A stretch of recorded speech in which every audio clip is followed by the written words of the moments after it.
media covers your story will be built from the ground up. King, dominate. He's a the one, the only, motherfucker Jason Lee.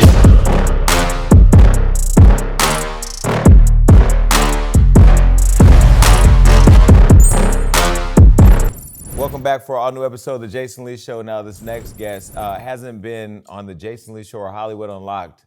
Well, she hasn't been on The Jason Lee Show ever, and she hasn't been on Hollywood Unlocked in a long time, but she stays on our Instagram. Please welcome reality star, entrepreneur, and artist, Tommie Lee.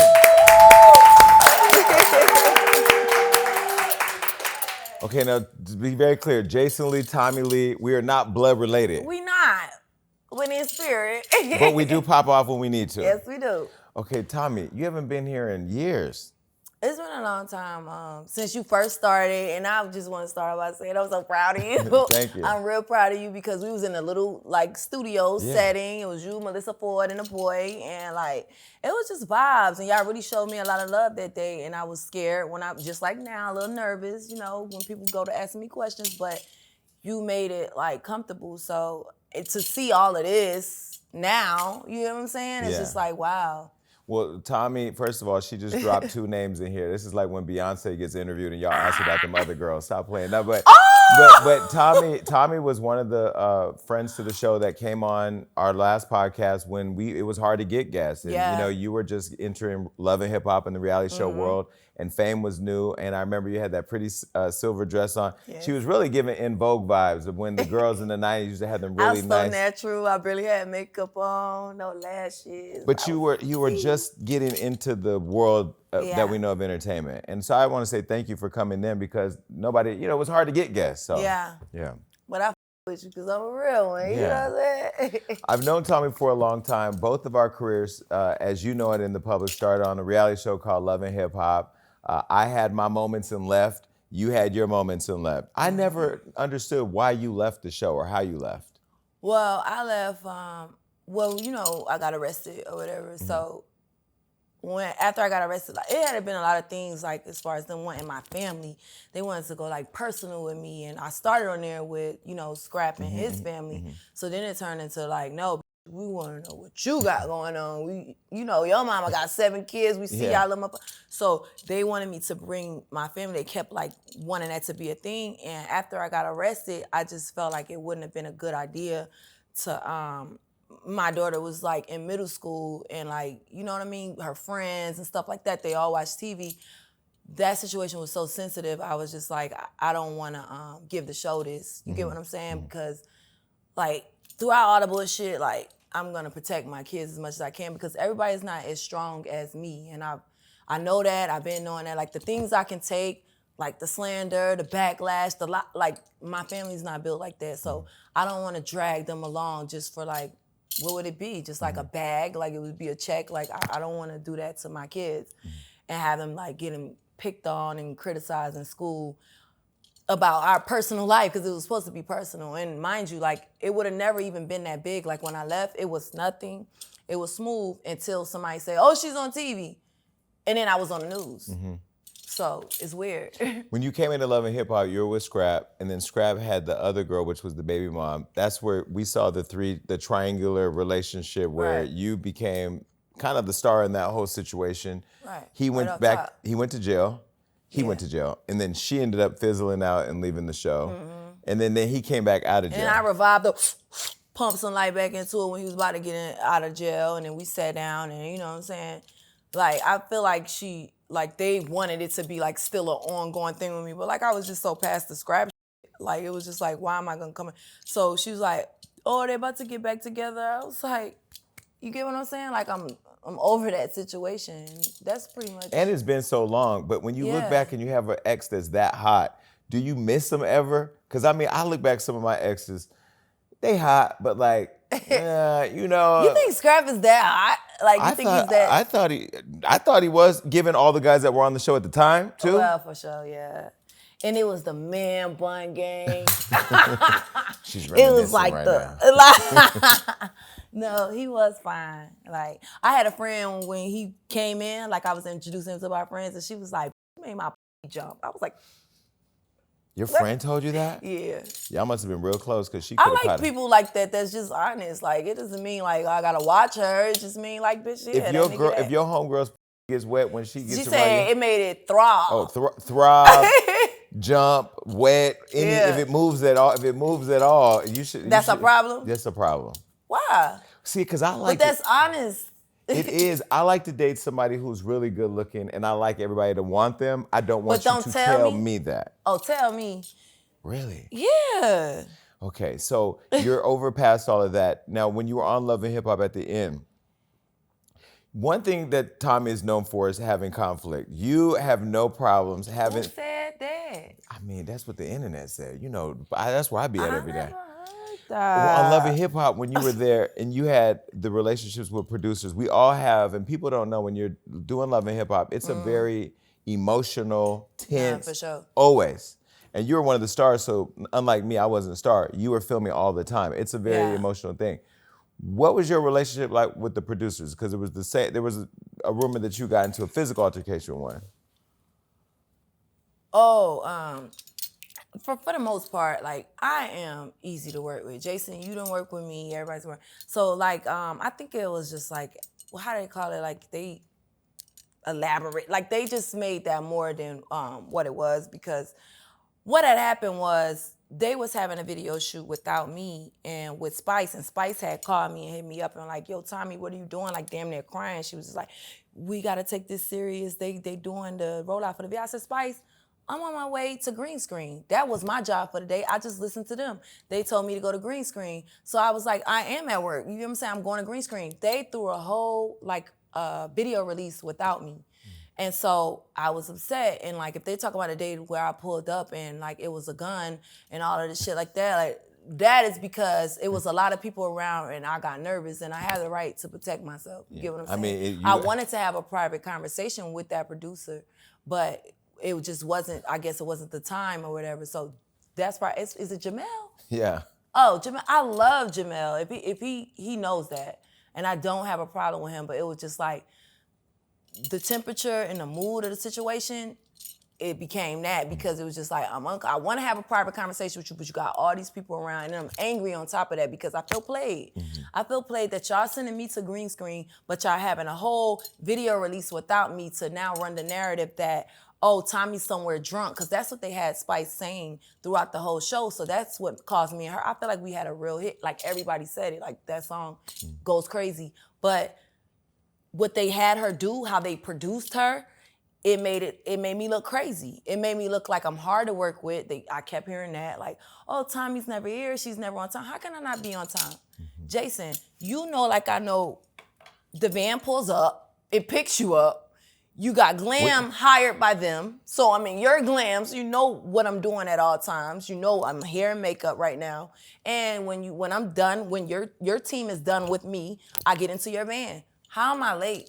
How have I ever been late? The real life thing, not to cut you off, the real life thing is that when Spice first came to Atlanta, I took her to 21 House. I took her to, I met her, introduced her to Sneak, who also gave us the beat and all of that. And he was a A&R for our song, everything. Stevie, I'm taking you to Stevie's house. You had no relationships with none of these people. I'm like really taking you around. So it really hurt my feelings that you would just like be produced like that, because a lot of times they try to do it to me, but I wouldn't allow it. They're like, say this about Scrap's mom. Say this about your mom. I'm like, I'm not saying it. I'm not doing it.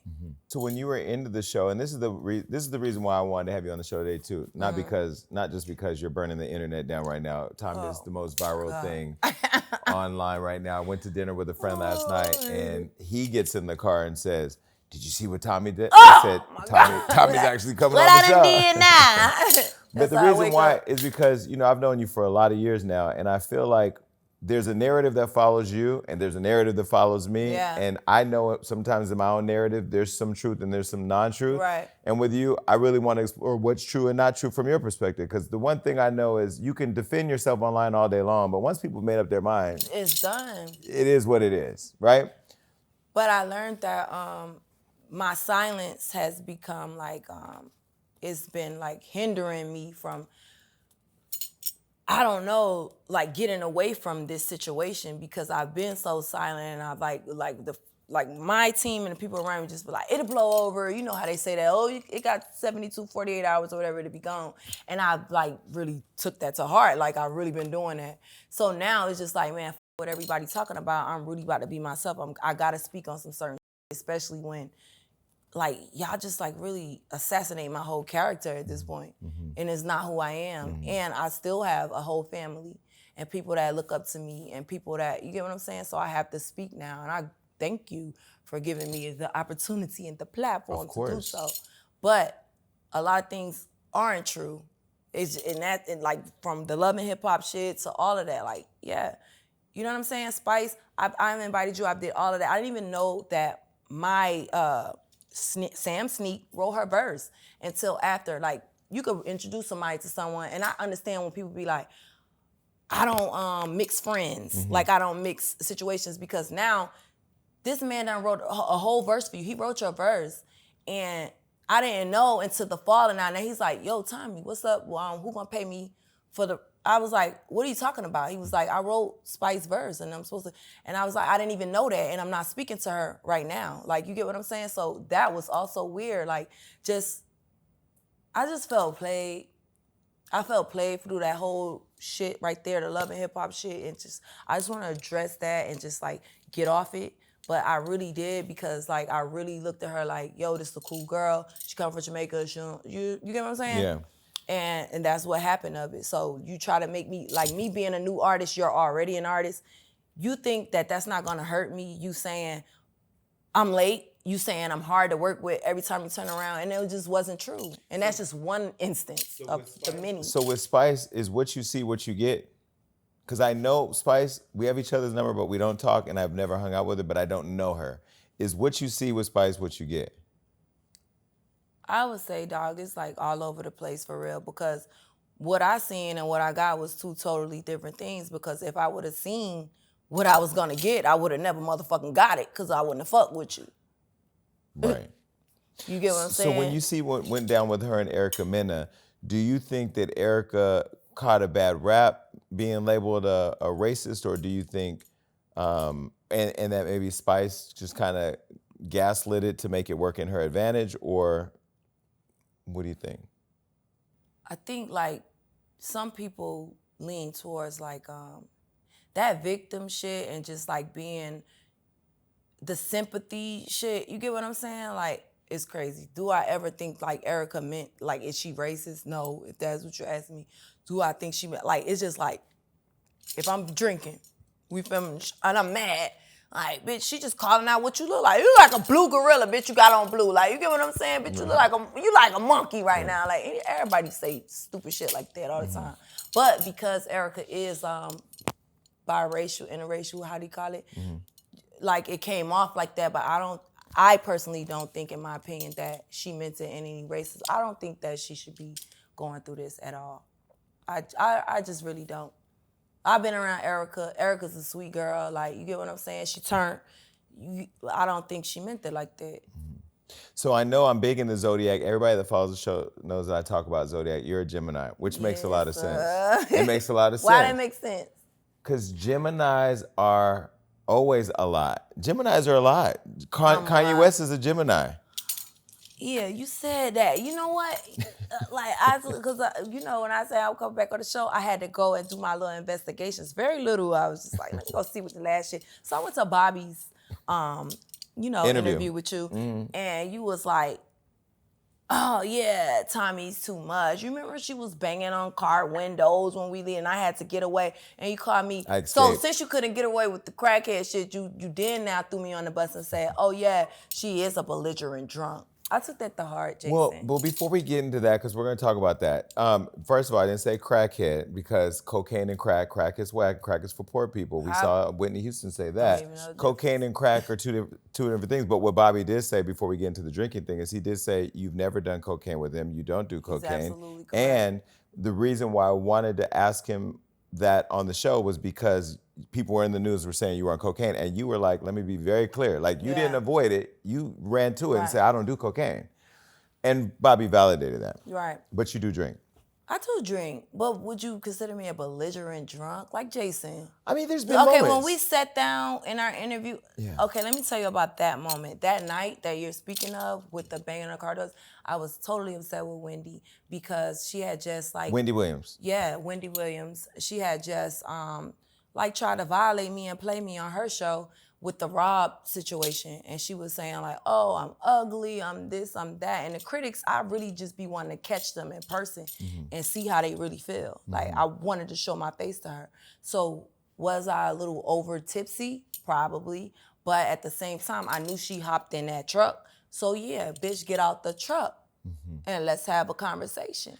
But belligerent drunk is not necessarily a bad thing because That's all... that's well, disgusting. let me say this. I've been belligerent drunk. I'm sober now. I'm over 100 days sober. But like I've had moments where I've been out my mind drunk. You've seen it on the internet. I've been at the club drunk. I've had those moments, and we all have. Guess what, Jason? Yeah. I'll never judge you for that. No, but it's okay.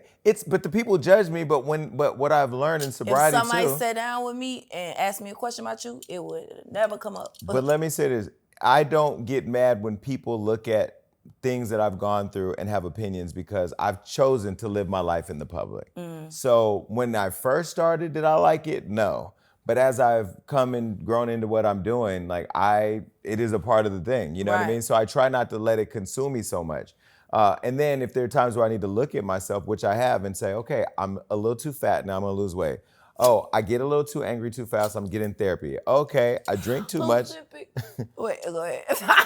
No shade, Ozempic is a part of the plan too, to maintain it, you know? Where's my shot? But let me ask you, when you saw the interview with Bobby and I asked him about that moment, what was it about the question that bothered you?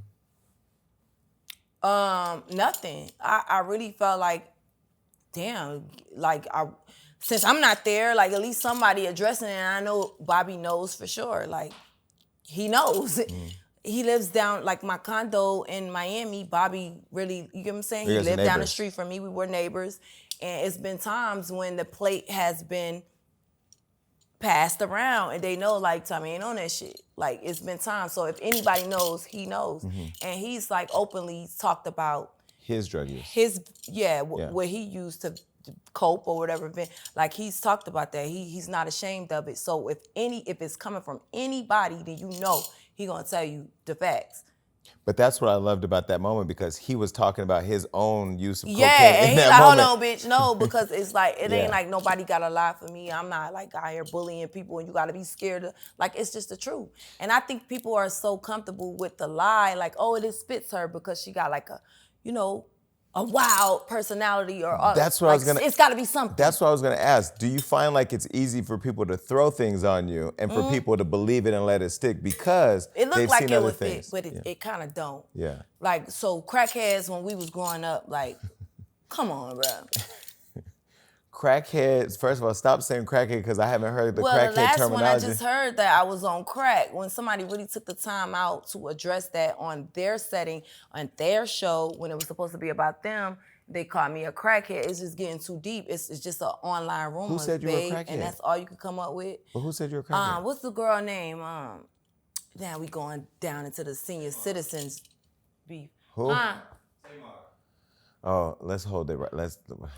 Tamar, we're gonna come back to that. Yeah, so it's just like crackhead. First of all, crackhead is wild. I haven't heard the term crackhead in a long time. Wow. And coke is crazy. Crack is insane.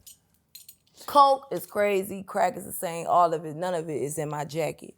So back to Love and Hip Hop. When you left the show, they blamed it on the alcohol. Was that them using that another excuse to make you look bad, or? Why would the alcohol make me leave a show? I don't know. I don't know. I mean, I think we all know they used to feed us they used to feed us alcohol and Love and Hip Hop, like it was especially candy. in green screen. Here, every day.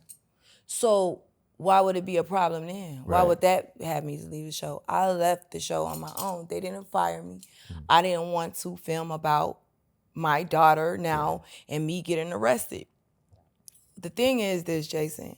And as soon as I got out of jail, you know, we do the press run and all of this shit like that. And I sat down with the Breakfast Club and I just really told them the story. And I just don't want to embarrass my kids. So my daughter had edibles or whatever, she found on a backseat of a plane in a pocket. She took it to school. She knew what it was. She lies to say, I don't know what it was. You knew what it was. Like, you get what I'm saying? It says it on the package or whatever that they gave me.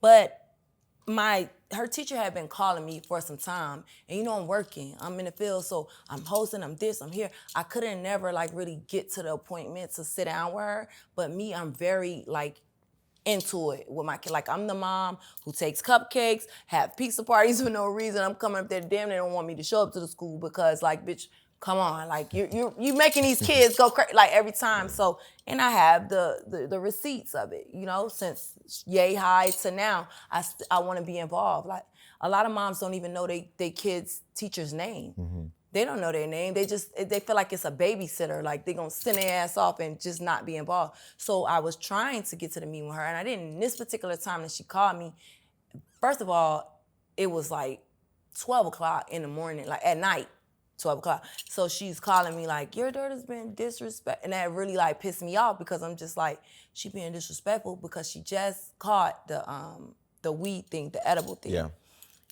But that was quiet, thank God. Like, nobody, we got to the, where it's quiet. She's got to go to court about it. And then your teacher just called me again saying you being disrespectful. So she took the edibles to school. She passed them out to the kids.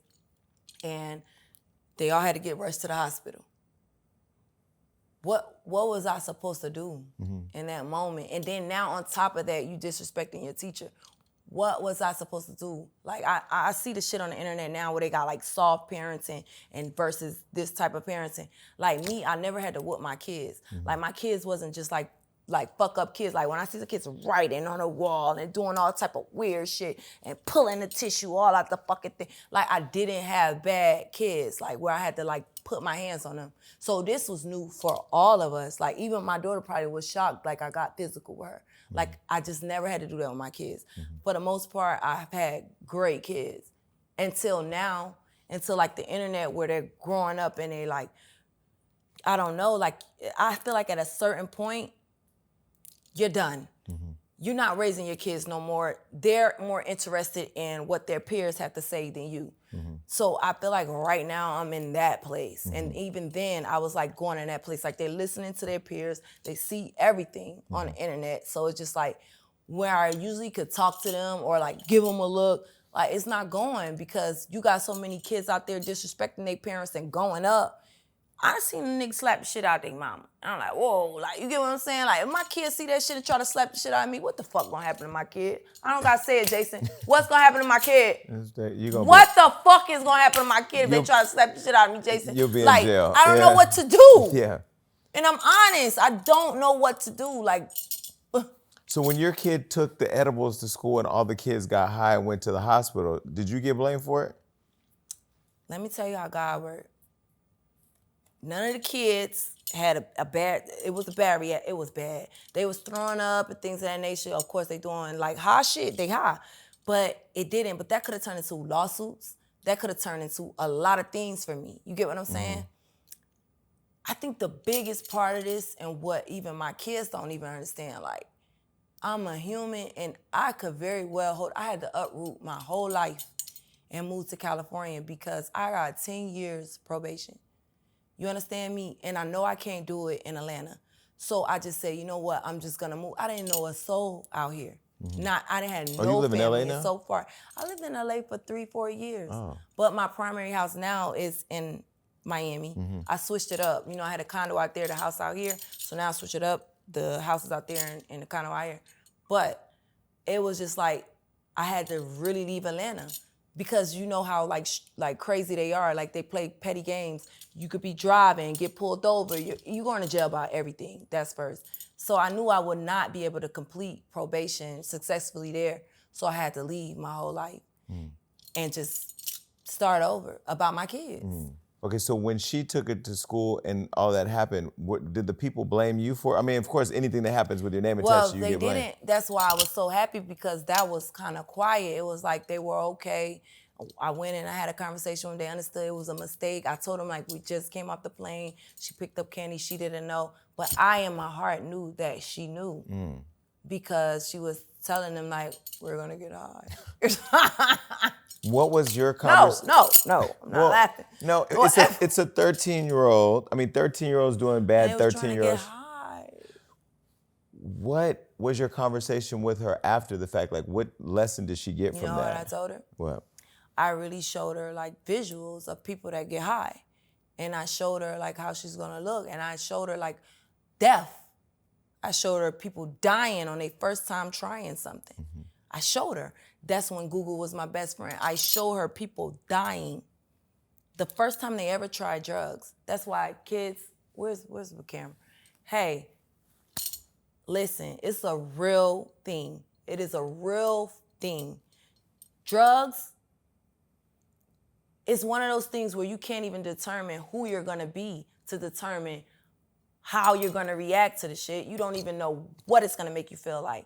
And then addiction, that's the highest sport of it. When you become addicted to this now drug because of whatever it may, if you do survive, and now you're addicted, all of it is a problem. Like all of it is just really fucked up. Mm-hmm.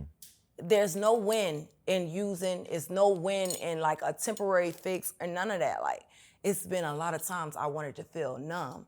Like the day that we was originally supposed to film, I want to be numb every day of that. I lost somebody. You get what I'm saying? And it's just like, I don't want to feel it. Mm-hmm. And I want to vibe, and I don't want to think about the things that makes me emotional. Mm-hmm. I get it. But guess what? It brings more problems than it could ever fix anything. Like, it can never fix anything, any type of drug use. It hurts me the most to, like, have the accusations of a drug that I never even tried. Mm-hmm. That hurts me the most because I have like family, you know what I'm saying? My mom sold drugs, my dad sold drugs. My uncle, I remember coming from my stepmom's house and coming home like, she got me this, she got me that. And I remember like, everybody was like everybody crying, my mom crying, everything. I'm like, what's going on? So I go upstairs. My uncle is on the toilet, leaning, bro. He's fucking leaning. He got a needle in his arm. And he was like damn near dying. They called the police. But my uncle, we already knew that he had AIDS.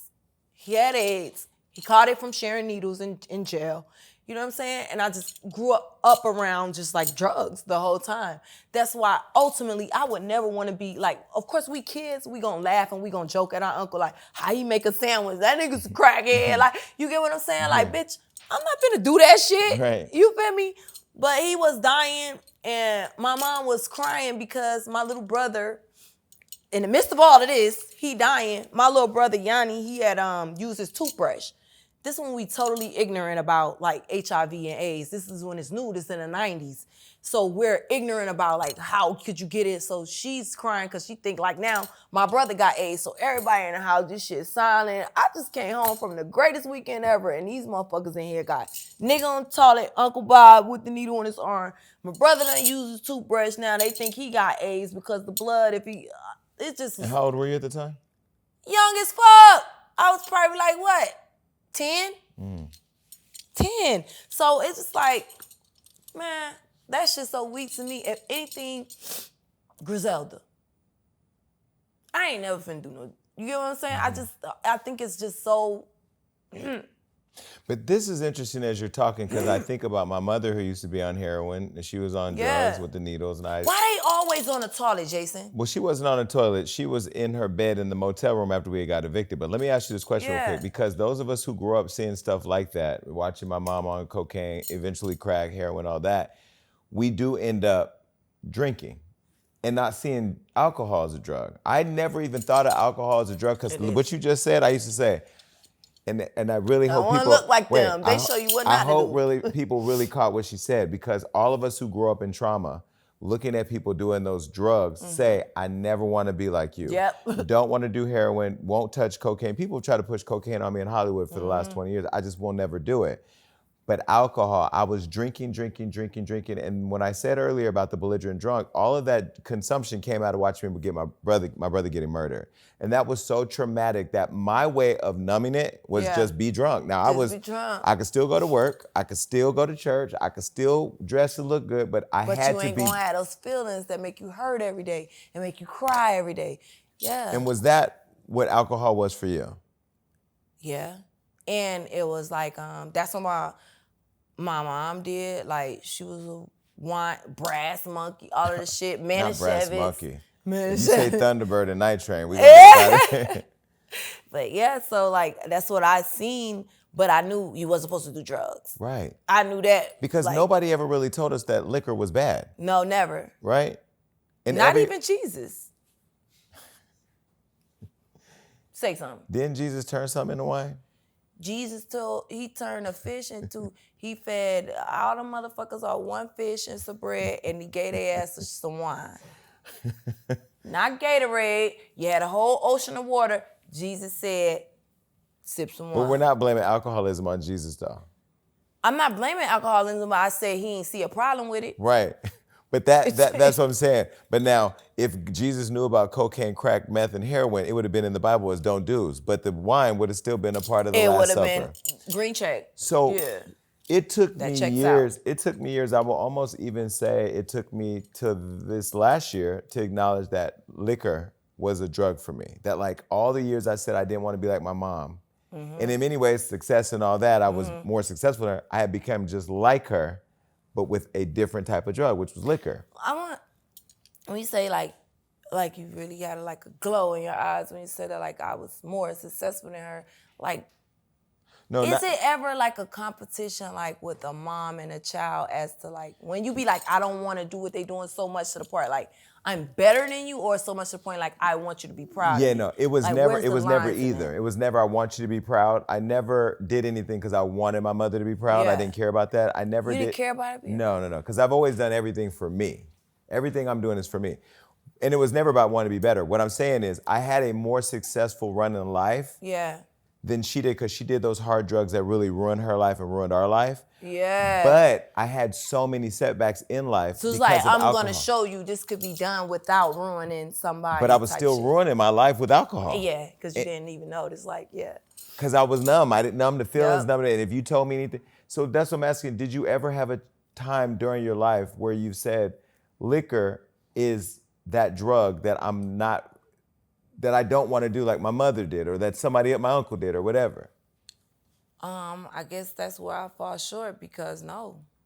I knew what it made me feel like. Like sometimes I'm really shy too.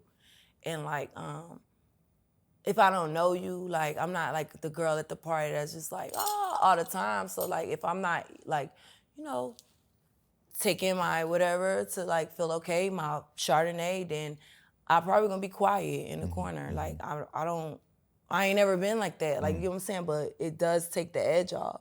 So. You look good, by the way. I don't. Thank you.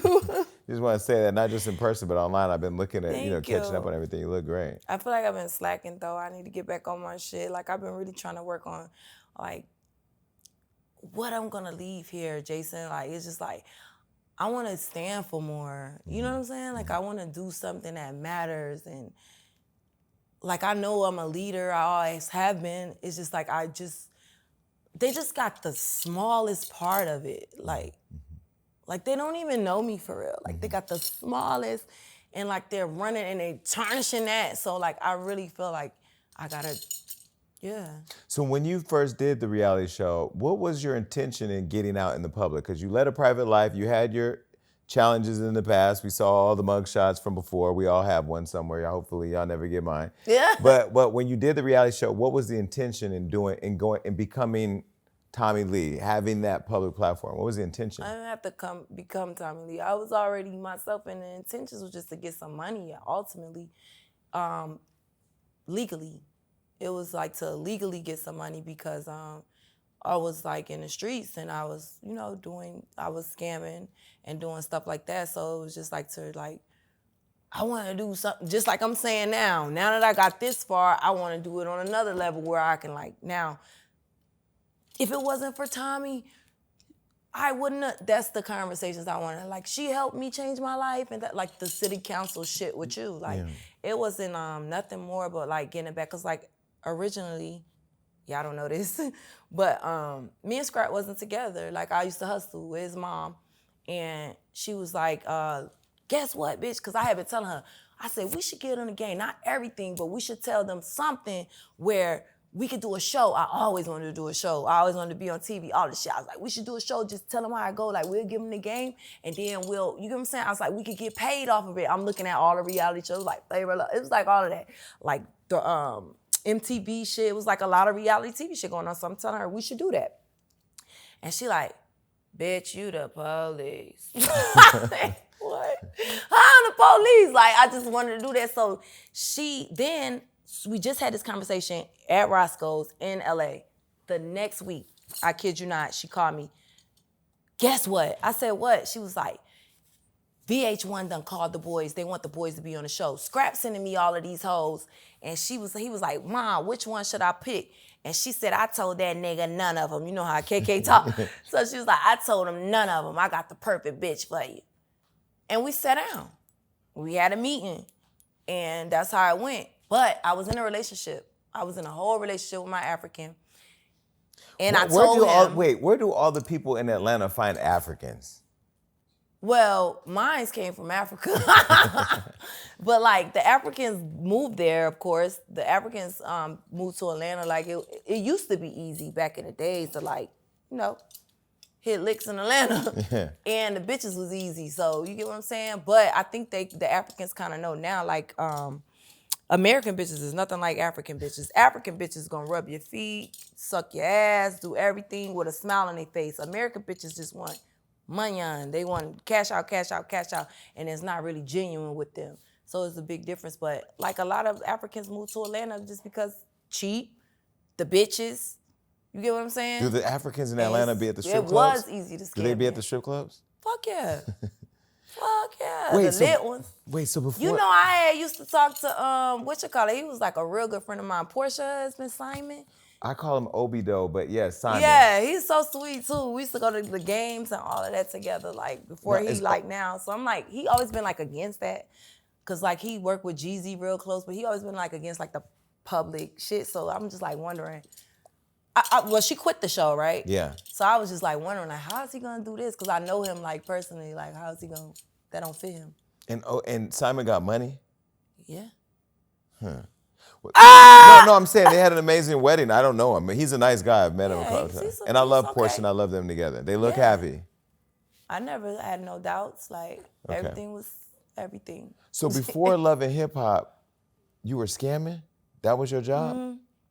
Like scamming, there's levels. I'm from Northern California, so there's credit card scamming. I'm not gonna ask you for it because I don't know statute of limitations. Well, I'll just give you this. Nobody ever got hurt because of insurance. And then you think about it like Jason today, like if you want to burn this place down and get some Christmas money, nobody gonna be mad at you. You pay the insurance just in case all the time, but think about it. Right. I'm paying this insurance just in case all the time. This is just free money I have to spend just in case something happens. So you run this motherfucker for about 6 years and then boom, light a fucking match and get you some money because look, what the fuck? What if nothing never happened? Nobody got time for that shit, man. Get the fuck out of here. Nobody got time for that. If nothing never happened and I'm just paying you insurance, like, come on, man, you got to do a job. Well, most people that are scamming and doing things, people get mad, but I didn't they're do doing insurance fraud, but I'm just giving an example. But they're doing it out of survival, right? Right. Not to drive Rolls Royces, survival. At the time when you were doing your job. It's a thin line between survival and like, these motherfuckers ain't finna keep playing with me. Like, you could be surviving and you could just feel like, hey, why do I have to keep paying insurance and ain't shit ever happening to me? Nobody can't even get up here. Mm-hmm. Like, it's just like that. Like, bitch, it's just like do a job one time and get a little bit of your money back. I don't know. I just saw some people think. So you go into Love and Hip Hop, it's you, Scrap, then your mom comes into the show. Then they start showing that relationship. That was a lot. I could tell Mom started getting a little famous, so Mom started really loving the spotlight. Mm-hmm. That then further complicates your relationship with her on camera. But how are you guys now? I feel like these things only come up when it's a lot going on. And I really just don't want to address, because I've been like the coolest I've ever been with my mom lately, until like something happened. And I'm not blaming her or whatever, but like somebody used my name out here. I never been to the hospital in California at all. I never had no reason. I had an abortion. I did go have an abortion, but you know, that's paid for in cash, and that was like on some clinic, personal things. So I don't know who used my name out here, and it's like $8,000. My credit score was like a 750. I was on my way. And then somebody hit me with some fucking fraud, and I don't know. So I was asking her about it, like, as far as help, and like we kind of got into it. I'm like, how can I find, like, who? Don't nobody know me out here but her and another scammer. I used to work with her too, like KK. Like, I'm just a young girl, like, boom, I get shit done. Because, you know, the one bitch like me, because you could dress, you savvy, you gonna sell them people all the time. So, like, the older people always fuck with me because, yeah, like, they never telling me no. So it's just her I know, and it's just my mom. So, of course, I'm gonna ask my mom, like, yo, I'm really pissed off. Like, I just think this shit on my credit, and she automatically went into defense mode. Mind you, Jason, this is the most smoothest I've been with my mom. Like, she's venting to me. I'm helping her with stuff. Like, the thing with me and her is, I just feel like she kind of ungrateful sometimes. Like, about everything. Like, you did 3 years in prison, and I was there. You get what I'm saying? But, like, you'll get out and say that you... I don't know, like, just people forget everything you did for them. The first no is like, it cancels out the thousands of yeses. The first no, or whatever, like. And it's just like, I don't think people understand, like, I be having issues too sometime in my life. Mm-hmm. Like, I be having weights, hold up, you know, all of that. Like, it ain't coming, like, you get what I'm saying? Sometimes it's like that for me. I have a lot going on. I have a lot to maintain. So if I say, like, I can't do something, or I don't do it, like, because I'm just used to, everybody used to be just doing it. And it's never, but I'm now in this point in my life, I'm looking at it like, who checked on you? It's be motherfuckers could call me, like, I had a hairstylist, no lie. You probably did my hair every now and then.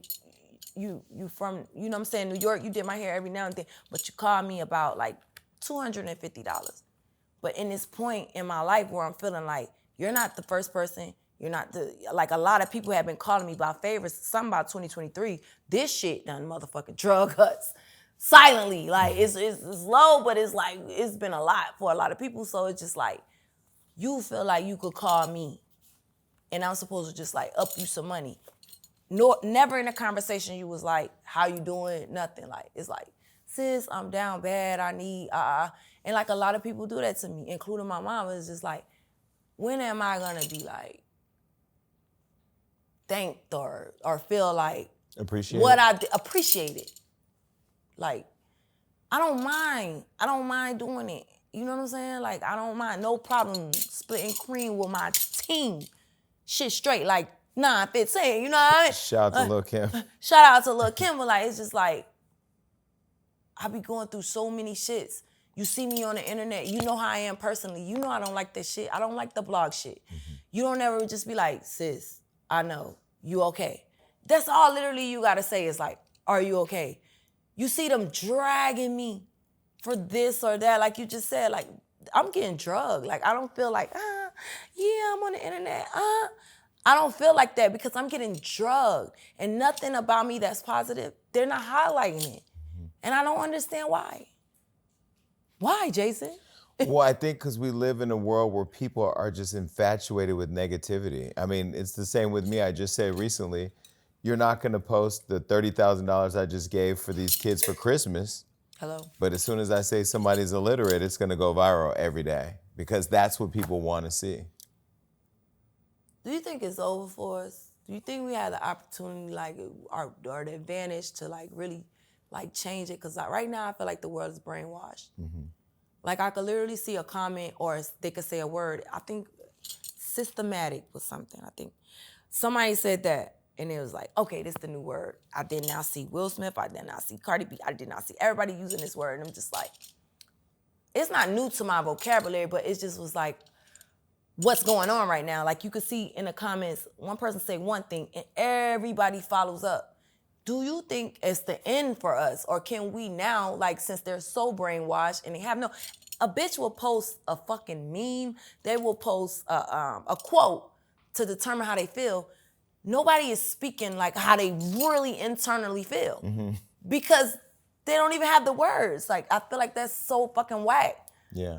I mean, I think is it over for us? I don't know. I think the culture is in critical condition because with cancel culture, people are not being their true authentic selves. And I also think that like the hashtag protect black women only applies to the black women they like, not all black women. Because I've never heard anybody say protect Tommie. But they'll say protect this one, this one, this one. And I get it. I want to go back to the thing that we talked about earlier where we said that, you know, we looked at drugs, the cocaines, and the heroines and all that as the bad drugs. When you got arrested in Miami, I know you reached out to me immediately because you were pissed that this narrative was being built that you were arrested for possession of cocaine. Yeah. What actually happened? Because I didn't even talk to you on the phone in detail about what happened. I was at a restaurant and they came with situations like me and all my boys and we're just eating and everything, but it was hot as fuck in there, so it was a fan. So the fan was turned on one section of people and we were hot, but the people had now left, so I was like, can we get the fan? So they kept blowing me off about the fan, like the one particular guy, and I'm just like, yo, I feel disrespectful, I'm out. That was really a moment where I was finna down and dash.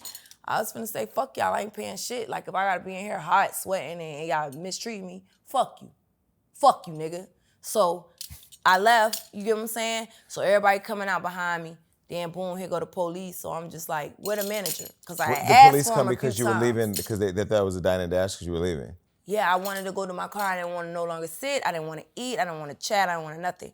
I want to get the fuck out of here. So I said with a manager 2 times. They never brought me the manager. And he wouldn't just send. I turned the fan on us. So like, I don't want conversation. I turned the fan on us. This man comes and turned the fan back on the section where there's no people. So I felt tried. So now I'm leaving. So when I go out to leave, okay, of course they call the police or whatever. The police come over there laughing, giddy. I had this happen to me before in Atlanta.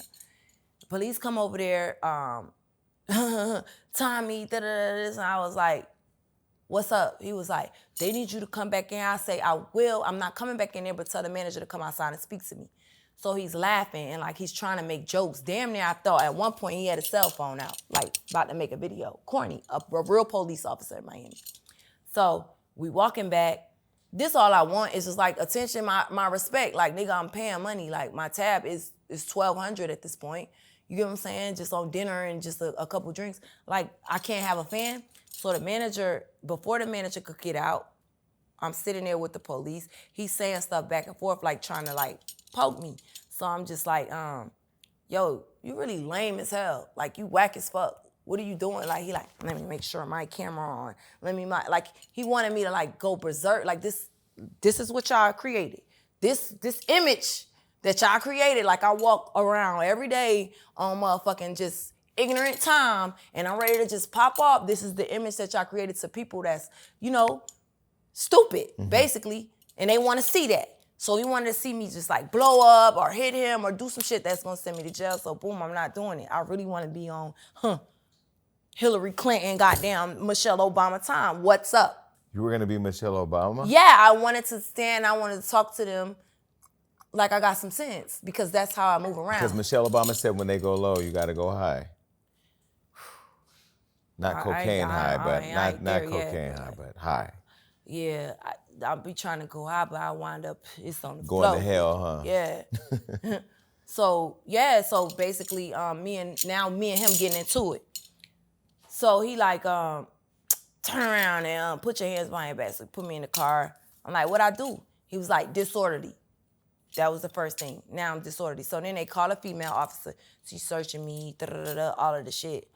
So I did not have cocaine at all. I had nothing. I had my friend's medication. But what does epilepsy medication look like? Because that's what I don't know what the fuck it is. But actually, if I'm being honest with you, because I hear myself sounding stupid because I'm trying to protect so many things, I didn't want him to use that and what he showed me together. So I took it from him at the table. And I was like, nigga, you're not using this. But it was a pill. It was never coke. It was never you know the difference between coke. Stop playing games. So academics went so far as to get the video camera, the police officer, and then he told me, you welcome. Welcome for what? That you in my business, and then you put it on your YouTube channel. Luckily that he did do that. I guess this is why I should be thankful. Because he did see that it's no cocaine, it's no nothing, and it's not even mine. I took it from a friend. I didn't want him to, he was trying something else. He's going through a lot right now. And I understand what he's going through. I understand that he's self-medicating to motherfucking, you know, that's what we are. You get what I'm saying? That's what he was going through. So I took it from him. I'm like, nigga, you ain't finna do both. You get what I'm saying? All of this shit. So I took something from him. But he does have epilepsy, medication, all of that shit. I just took everything because he said he got something from somebody. He about to try it. He want to go up. And that's what happened. So me not even knowing, that's why I look so shocked in the video, like, the fuck I got on me? I'm like, ah! And of course, you didn't throw your friend under the bus. No, but I did say, bitch, it's your epilepsy. I don't know what the fuck it is. But it ain't mine. Of course, but like, it ain't no rat and shit, because I feel like it's something that he could have just kind of got back. But I would say, I know that when you got out, you called, and it was the most genuine phone call because you were genuinely pissed that this narrative was being formed about you. And I felt it because I know how easy it is for somebody to just throw something on somebody. Yeah. But you were pissed. And I felt like I needed to talk to somebody. I need to start talking because if I don't, this shit is going to spiral out of control. Well, if you don't talk, then it's everybody else's narrative about you out there than your own. Because you got your voice. That's the most powerful thing about Tommie that you got is you. But they told me don't use it, and they told me be like silent and the shit going to go away, but it's not going away. Who's they? Your team? It ain't never going to go away. The internet. It's the internet. Because like you said, one person said, another person said, another person. By the time it gets to that 10th person, it's a whole other thing. And has a whole life. And then started, yeah, you're right. But okay, so I feel like you're getting the hang of it because I'm trying, Jason. Well, you're in the hang of it now because I think right now what my friend said at dinner was Tommie owns the internet. No. That's what they said. I don't want responsibility. That's too big of a... No. Okay, how did you end up on a date with JR? Because I don't understand that. Okay, so, So for those, wait, let me set it up. For starters. Tamar went on a show called Queen's Court. She met a guy named JR. They became a couple. They then broke up. She then said JR wasn't shit and a cloud chaser. And then Tamar got robbed and he wasn't there for her, allegedly kicked her out on the day that it happened. And then he ended up on a date with you. How? Well, all I said was, first of all, people sending me all of this shit I should do.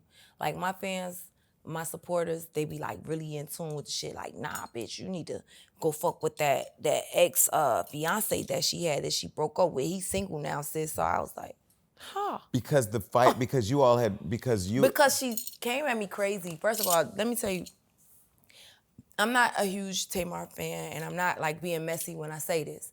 The only song I really love was her and Future. I don't know much about her. Toni Braxton is another motherfucking topic. And that's the only Braxton that I acknowledge, and I still love her music. So Tamar, me and Perez wind up on the same flight. He's a friend of hers. He's like, I'm going to Tamar's house, da-da-da. Wind up, he FaceTimed me at her house, and she was just like, come over to dinner. She was cooking, all of the shit. So we're on FaceTime. I'm like, send me the address. Turns out I live 10 minutes away at the time because right now I heard she's homeless and she'd be like back and forth to her mom's house. So we know the whole JR-Tamar relationship. And before we get into how you entered it, let's back up and set this up to where we get in chronological order. Because at this point, you've destroyed the internet by addressing your beef and the outcome of this interaction with her and JR. Tamar had a show here in LA. She was on tour. She invited Krishan out. Was she? Yes, she invited Krishan out, who's a friend of the show.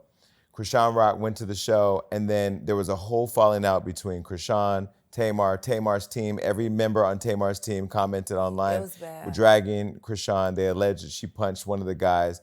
And I talked to Krishan and Tamar trying to piece it up, but it seemed like it was just a messy internet clout thing. Yeah. And I talked about it on my podcast that it seemed like it was for clout because Krishan got the clout. You then chimed in and you stood in support of Krishan, saying that you felt it was I didn't clout, right? mean it into like, I didn't mean it as like supporting Krishan or anything like that. At that point in my life where my stance was, why in the fuck do y'all make it like something is so bad when y'all wouldn't even acknowledge this shit if this shit didn't happen? So stop dragging the girl and dragging the situation and the choice that the girl made when this is entertainment to y'all, right? So that was like my stance. That's what I meant. Maybe I didn't type it correctly or maybe I didn't word it right, but that's what I meant. But you stood It for was you not stood up shady, for Krishan. you know. Yeah, both. Okay. I feel like it was both of them. Like, stop. Like, stop acting like it's the worst thing in the world when clearly y'all wouldn't even be talking about this if it didn't, you get what I'm saying? Y'all wouldn't be talking about her tour. Y'all wouldn't be talking about this show if this didn't happen. Was I wrong for saying that? Whether you were right or wrong, that was your opinion. Exactly. Yeah. Like the 35,000 other opinions. Why would this blogger now go and take my opinion, highlight it over there because you wanted to create mess and drama and keep you get what I'm saying? Whatever, your traction going on your page, which I think is whack. So when he did that, she came back saying, oh, crackhead. I don't know her exact words, but it was just like, wow. Like, you will sit up here and praise the person who you say knocked your people teeth out, but you will go on here and motherfucking apologize to them. My one comment out of 35,000 moved you so much to try to say something that was ultimately an internet rumor. And it's been because I did a fucking show with a bunch of fucking kids and weirdos who just make up shit off the top of their head. You will go and say, like, I'm a crackhead, don't mention nothing to me, da-da-da-da. That wasn't cute to me. So, you know, my thing is this. If I'm that and I'm all of that, I just wanted to show sis, like, I could be right in the same room with the nigga who just left you, and I could really, if I really wanted to take this serious, this is just like a warning shot. Like, don't play with me, bitch. Let me show you how much. You think I'm a crackhead, bitch? I'm gonna be sitting right here with your nigga, courtside anywhere. And the thing about him, he caught it straight because I wasn't gonna handle him like that. Wait, before we he get... ultimately... Wait, because there's a lot. We want to break it down. So Tommie going back and forth with Tamar, she said she's not going to fight with unemployed reality star that gets paid $2,500. Stop playing games. That gets paid $2,500 an episode to do whatever. And she also then alleged that you did cocaine in that post, which we clearly hear how you feel about people who throw these... I've never been in the same room with this woman. But I'm saying that I did cocaine. But I'm saying you clearly have said in this episode like how you feel when people throw that on you. Strong. Then you started going back and forth with her, and then you slid in her man's DMs to get him to go on the date. How did that go down?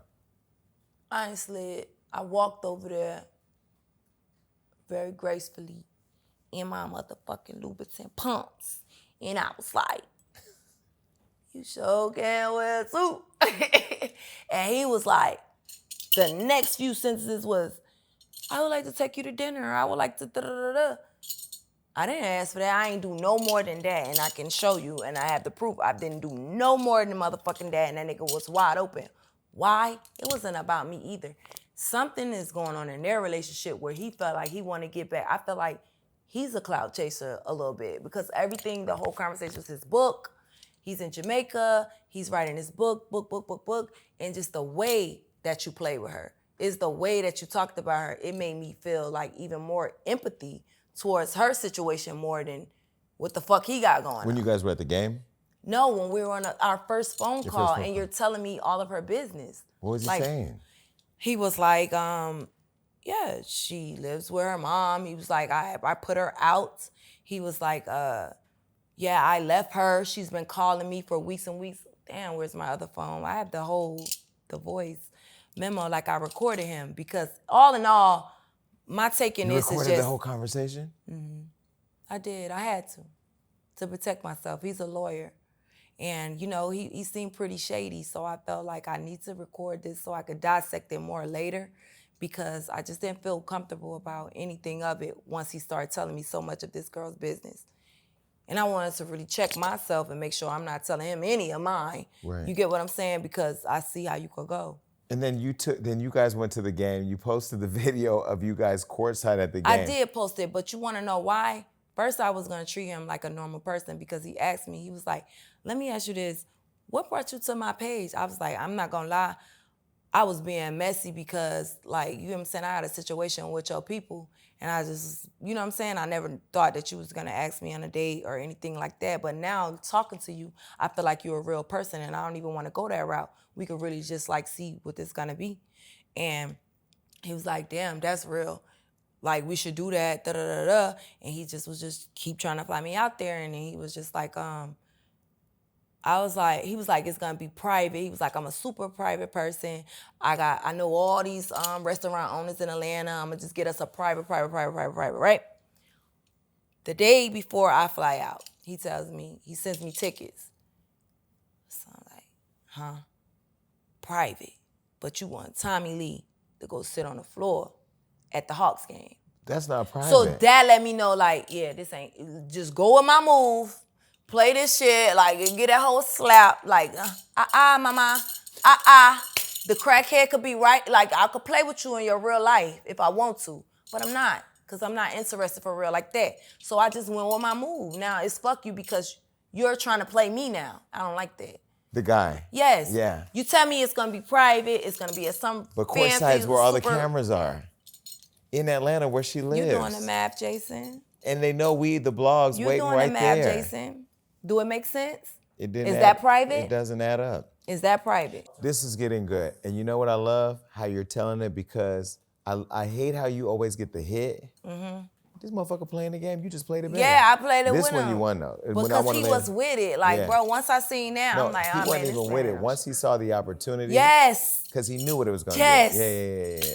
Yes. And that's why I want to make sure I say that.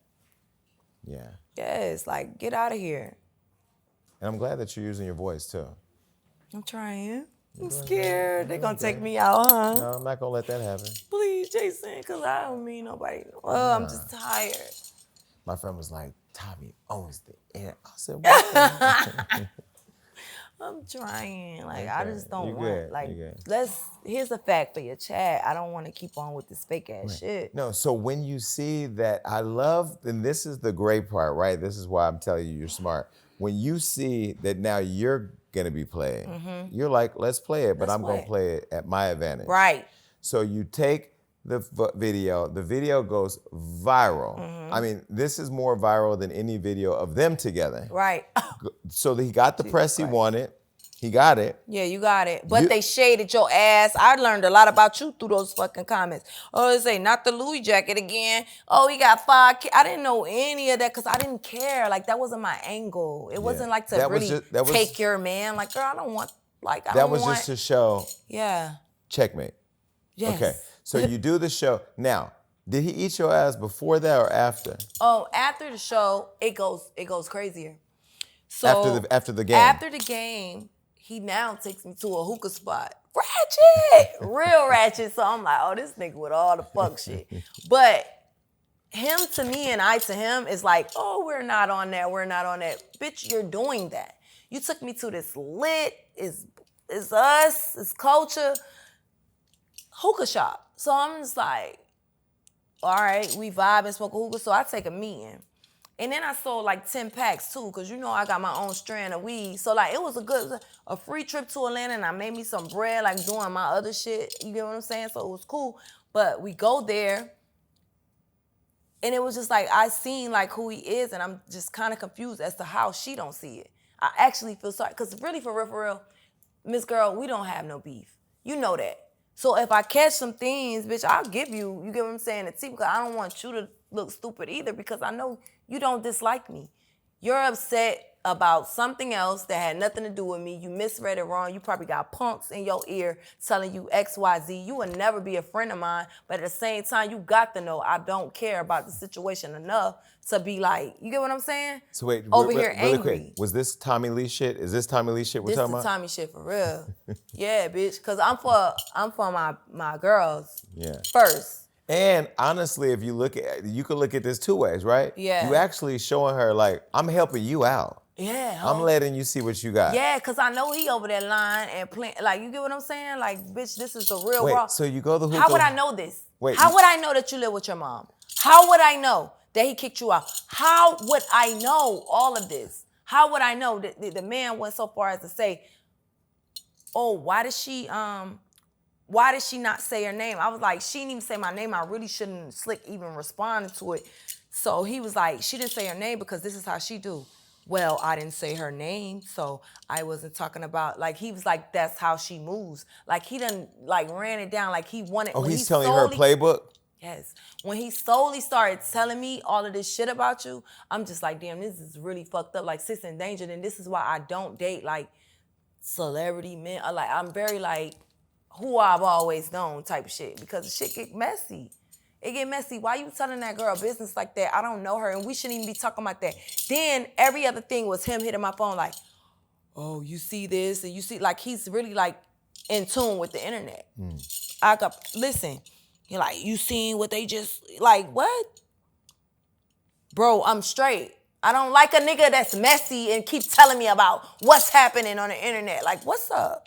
So let me ask you, after the hookah lounge, after the basketball game, he seen me had him in my phone as J.R. Tamar nigga too, and he was like, oh, so you really on? Yes, nigga, you're always gonna be her nigga because you could never be mine. He you have to be saved as Jason, chill out. You don't even know this nigga got having shit that I like young and fun and niggas like that, like just gonna keep me motherfucking high and happy. When I say high, Not I mean cocaine like high. I mean like aura. Yes, I mean yes. like energy. Yes. Like, I don't like no nigga that's finna have an MRI and break their legs. After I run you a bath water, like me, I'm very like romantic, sensual. So he came over to the room. Of course, I had a chaser in the building, like a dream chaser. He was finna buy some packs off me. I sell weed too. I have a strand. So he was buying a pack, so we all in the room together. But after he left, I ran JR a nice bath. You get what I'm saying? 'Cause I'm like, no. And you know that smell and all that stuff. So I ain't even want to partake whatever the fuck I was gonna do, but I never fuck. Me, I'm very stingy with it. You gotta show me. So wait, is this after he ran paid him for a the room bath. with his points? Yep, after he paid for the room. How did I know that? It's because when I came to the hotel, boom, I go to check in, like he said, oh, just put your name, da-da-da. Then she like, okay, it's gonna be XYZ. And I'm like, oh no, this room's been paid for. And she was like, oh no, I see here, it's half points, Tommie, you know, because they know me at the water, because it's just like, no. Wait, but were you point shaming? I'm not point shaming. I'm just like tax shaming. It was tasteless. Tact, T-A-C-T, y'all get into it. I'm like, it wasn't intact and it wasn't smooth how I like it. Right. You get what I'm saying? It wasn't smooth, so that kind of irritated me as well. Wait, his name in your phone is J.R. Tamar It's nigga? J.R. Tamar nigga, and then he said he had to have an MRI, and bitch, I lost it. I lost it. It's just too much, and like, I'm not ageism. I'm not doing none of that. It was just like, this is not my speed. Wait, so you let him eat your ass? From the rooter to the tutor. What? I was kind of drunk, so it was cool. I would say this, like, he did try to stick the tip in or whatever, but I wasn't going. So I did reach down there and then just gave it a little, you know, a little stroke, just to send him. And then I was just like, I'm not gonna lie to you, it's too soon. What baffles me is like women like, oh, we know like, y'all never got oral sex and didn't have to fuck? Right. That's weird. Have you? Yeah, well, I don't get fucked, but bro. yes, it's ways out of this you shit. don't have to do. You're not obligated to eat the whole meal when you get in the room. No, Yeah. it might be for a second. You might can't bust no nut or whatever, but you could, but no. Yeah. No. Is he black below the belt? He got some dick on him. Okay. So this is how you know she's telling the truth, because she could have threw him all the way under the bus. Yeah, he got some dick on him. Do you think Tamar is dickmatized? Do you think that's what make? I don't think she dickmatized. I think she need help. She ain't looking for love. She looking for help. I'm Tamar. She you know, used I'm to like, I'm being not laughing. married, so Yeah. she used to a man, like being a man and probably providing for her. If he was that, I don't know their situation at all, but I know women like that. Like, you want, you know. Yeah, I like Tamar. Tamar is a friend. I think the thing that made me the most disappointed was when Tamar went with him to the game and did the video. Wait. That, And then he invited me to that same game, but I had to work, babe. And then you stopped your tour Your tour, your sold out tour stopped for you to go to a game. Everything is so contradicting. Don't you think? How did the tour stop? Beyonce would never do no shit like that. Here's it go right here. Like you stopped the tour to go to a game to entertain little old crackhead me, allegedly. Be for real. Be for real. Saints game. It was the Saints and what you call that's a big rivalry game for everybody who don't know. But didn't you said that he told you Tamar's tour wasn't sold out? Yes, he did. And he was like, between me and you, his exact words, between me and you, the tour ain't sold out. She does shit like that. He was like, the problem with her is she's too messy and too drama-filled. And like, that's why she's in the position she always is. He's like, if you notice, she always creates something around when she has a tour or when she has a show. He was like, she always creates drama because that's what sells for her. He was like, it's always going to be something. He was like, if it wasn't me, it would have been something else. And he was like, that's what the Krishan shit and all that. He was like, that's her audience, basically. I don't know. I don't give a fuck either. And so when you saw him pop up on the video at the game with her, what did you think? Nothing. I felt ashamed. I felt ultimately ashamed for her because now he's playing you because he can never play me. That's never been no attachments. I was single at the point. I was on a break with my real relationship, and he was single. Mm-hmm. So y'all can't fault me for being a single woman on a date. Mm-hmm. But you now going to the game that I turned down because I had to work and you were supposed to be on tour, it's corny. And to make, like, it was corny because she made it a thing. You made it a thing like, I'm back with my, like, that man ain't shit. So you're over it. You're over it. They're together. They're rumored to be engaged. I never was on it. May get married. For you, it was a moment. For him, it was a moment. But now she's with him, who is pillow talking, and who embarrassed her publicly and is now back over there still getting the clout that you feel like he's been chasing with you and her and everybody else. Jason, when I tell you them people got it, like I never was on it. It was just the mere fact that you tried me and you called me something that I'm not. So since you say that, let me show you, like, you get what I'm saying? Let me do my shit and show you, like, bitch, I could really play with you if I want to, and I could be right here with your nigga, and I could do, you get what I'm saying? If I would have took JR serious, he probably wouldn't have been, but like, that's not my speed. It's not, no, like, and I hate how the internet is making it like, oh, y'all fighting over, it's not a fight. It's not a fight. Right. It was a date. Y'all are doing all of this. It was just a date. Mm-hmm. But now it's a wrap. Hopefully. It was nasty. It was malicious. It was just like, because like I didn't deserve that. Yeah. I don't feel like I deserve you to talk about me. You don't know me. You never sat with me. You get what I'm saying? We've never been around each other at all. I was so surprised to see Tamar, even after the game and all that, to go on her show in the middle of a concert. A lot of respect. And the dress and the hair, it just like gave a woman in distress, really. I almost wanted to I'm not commenting on her hair and her dress. I'm talking about, I'm surprised Tamar actually said that on her show. But you did want to like center glam a little bit. Don't. No. You don't gotta do it. I remember the color of the dress. I don't remember the wig. I don't. Because you've wanted to forget it. It's only because you wanted to. Moving right along. You wanted to forget it. Moving right along. I gotta ask you something though. Chris Brown. You know, we're going back. This year has been a lot.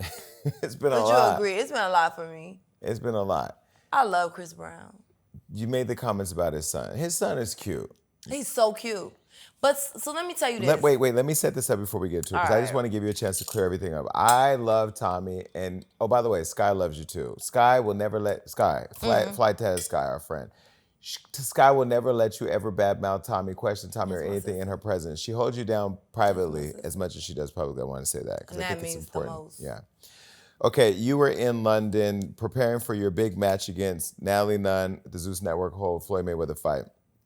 You said, and this is what you said. Okay, so like in a live video, you said Tommie ain't do nothing but say it's a baby bitch and slam the door. Okay, now in that, I want you to set up exactly what happened, but what you said was, I don't give a fuck about no motherfucking baby. Fuck your baby. Fuck his daddy, too. The fuck, really? I ain't pressed about no motherfucking baby. Fuck him. All y'all look albino as fuck. Fuck y'all motherfuckers, bitch. That baby look like Damn, I said all that? Little something going on with him. I'm scared of the baby bitch. Them eyes cocked like a pistol bitch. I don't care about that baby. Speaking about Chris Brown's son. Now, I will say, one of the rules over here at Hollywood Unlocked, we do not talk about kids. No women, no children. I mean, no kids. But his son he's adorable to me. I don't want to even elaborate on that. Okay. It was just I was angry, and I wasn't saying like the son is ugly. I'm just saying like he got big eyes, and he was like, you know what I'm saying? Like I'm not even about to play with no kids like that. Yeah. And that's not how I meant it. In that moment, I was very stressed out. High level of frustration with the network I was working with, everything that was going on.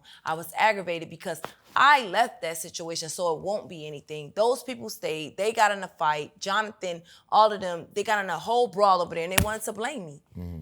And I was aggravated because you started it. You said, oh, y'all, look, they're the baby. I'm just walking around. I was like, oh, the baby. And that was literally it. So to act like I was like fighting through to get to a baby, that was me. That sentence was me trying to stress the point, like, this is how much I don't give a fuck about, you get what I'm saying? Mm-hmm. A baby, I'm not about to attack a baby. Mm-hmm. Like, Did to just you know it was see a Chris's baby. Yes, Jonathan said it. He was the first one who seen him. He was like, oh, they got the, we were at Chris Brown's show, and he says, oh, they got the baby. He tries to go in there, and I'm directly behind him. They slammed the door, and I'm like, oh. Ultimately, my team was like, Tommie, let's go. Because Jonathan now gets into it with the security, and we know it's about to be a Zeus mess, a good old Zeus bullshit. So I go to dinner. I'm at Nova Code. Lemmy calls me. He's mad. He's like, what happened, Tommie? And I'm like, I don't know. I left. I knew he wasn't going to be for real. I said, Lemmy, dead ass, I left. I'm gone. So he like, well, and then I found out later, Jonathan done fought 4 of their securities and all that. What warranted that? I didn't do that by saying hey to a baby. I didn't curse the mom out, none of that. And I like to, again, publicly apologize if y'all took how I speak the wrong way. Like, it's not like, that baby's gorgeous. Mm-hmm. And when I say eyes cocked like a pistol, it just means like he got big, he looking like scared, like what the fuck going on too. Mm-hmm. Yeah. Oh, because all that energy was going on. Yes, like he looking like, oh, and my mom, like you can always feel up your mom, and she's slamming the door. You got this big man coming to, like he just a kid, just trying to be a kid. So I'm just like, why would I go crazy about someone's baby? Mm-hmm, mm-hmm. Why? Did you ever hear from Chris?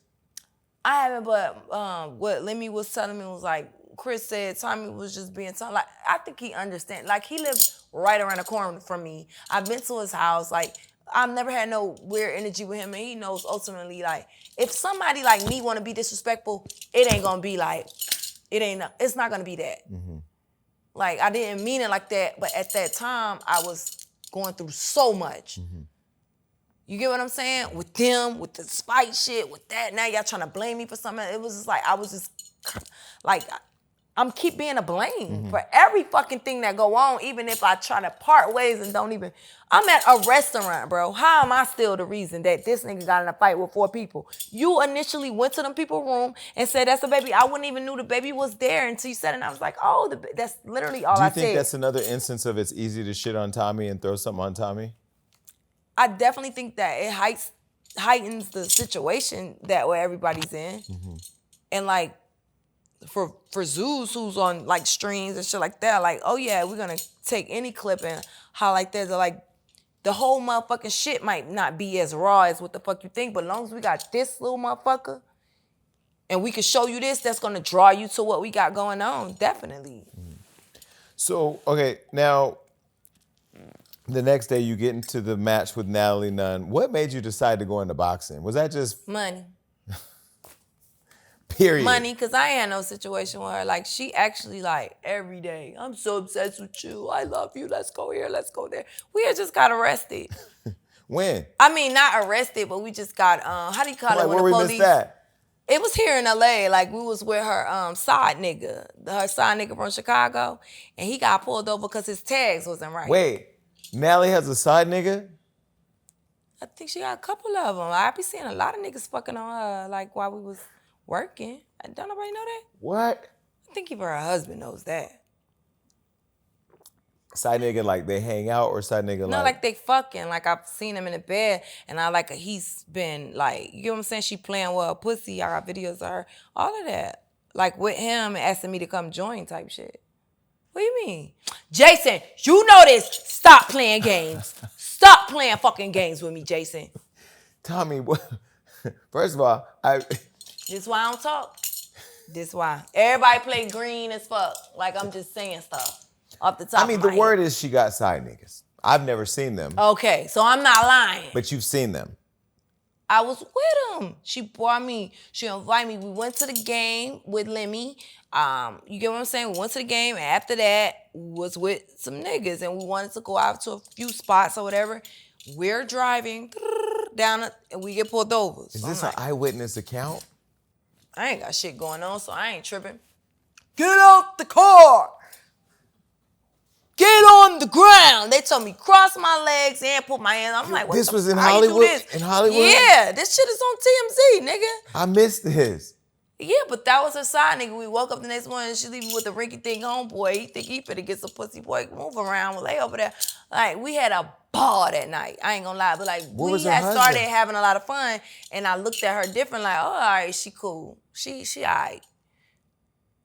But I knew she didn't want to fight because I have all the messages like, Tommie, I don't want to do this. Like, Lemmy and them, they just throw stuff on. I said, dead ass, this is so random.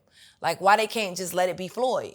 They just throw stuff on us and this is crazy. I don't want to fight you. I don't want to do this. I just want to be cute at the game and get the niggas. That was our whole tone. Where's her husband, Jacob, during all this? Babysitting. Nanny. My You heart knew just that. fell out. Her man is fine, though. This is what I don't understand. He is. I wonder if he got some dick on him. He give me that. That he does. Yeah. He But give then me why, if you got the man with the dick and the baby and all that, why you want more dick? bored. Probably. Like, just, you get what I'm saying? So you got in there, you Or a found... high sexual tension. Like some people have a higher sex drive than they just want to experience new things. Ain't nothing wrong with that. So when you guys were in the hotel with the side nigga, were they having sex? I went in their room, but where I did see, like, it was another side nigga she was having sex with. The one that Lemmy hate, that she had to sneak around and not show him. Him and Lemmy had fell out, and I did get the sex tape of that. Like I should have had my camera out. But when I'm a friend, I'm a friend. When I'm an enemy, I gotta act like an enemy. When you say I'm your enemy, I gotta act like an enemy. Wait, Lemmy will be hiding this. It was, what's that nigga name? Clarence, something like that. You know what I'm talking about? No. Start with a C, somebody. Si He used to be on a show too, and everybody thought they was fucking, and then she was downplayer, but then they came out. The one from Bad Boys Club? Yeah. What's his name? I know who you're talking about. I don't know his name. Yeah, so him, they was in a room or whatever. Fucking shit out of her. I ain't gonna lie, dog. I was like, wow, bitch, you sure can't take a lot of dicks. Me, I be so, I'm like OCD. Wait, you saw it? So why would I say it if I didn't see it? This is a lot. Curtis. That's him. I got you said. Curtis, that's him. Yeah, Curtis been around. And she was like, if let me point out. Oops. So when you fought, okay, she won. Fuck them hoes. They been playing with me too much. Bitch. And this ain't even my... She won that fight. Do you want a rematch? For what? Money, I don't know. She won a fight? The boxing match. Run the tape and show me. You know what's crazy? I'm so fucking wild, dog. I went out there, I like laid down, because I knew when I get up, I'm gonna beat the dog shit out of this bitch. I laid down on myself, like, to make it like, I wanted to bring, I'm an entertainer. I wanted to bring, this in my mind, this is what I'm thinking. I'm finna lay down and make them think like I'm done. And this one, I'm really finna go the fuck crazy. You know what they did? What? It's over!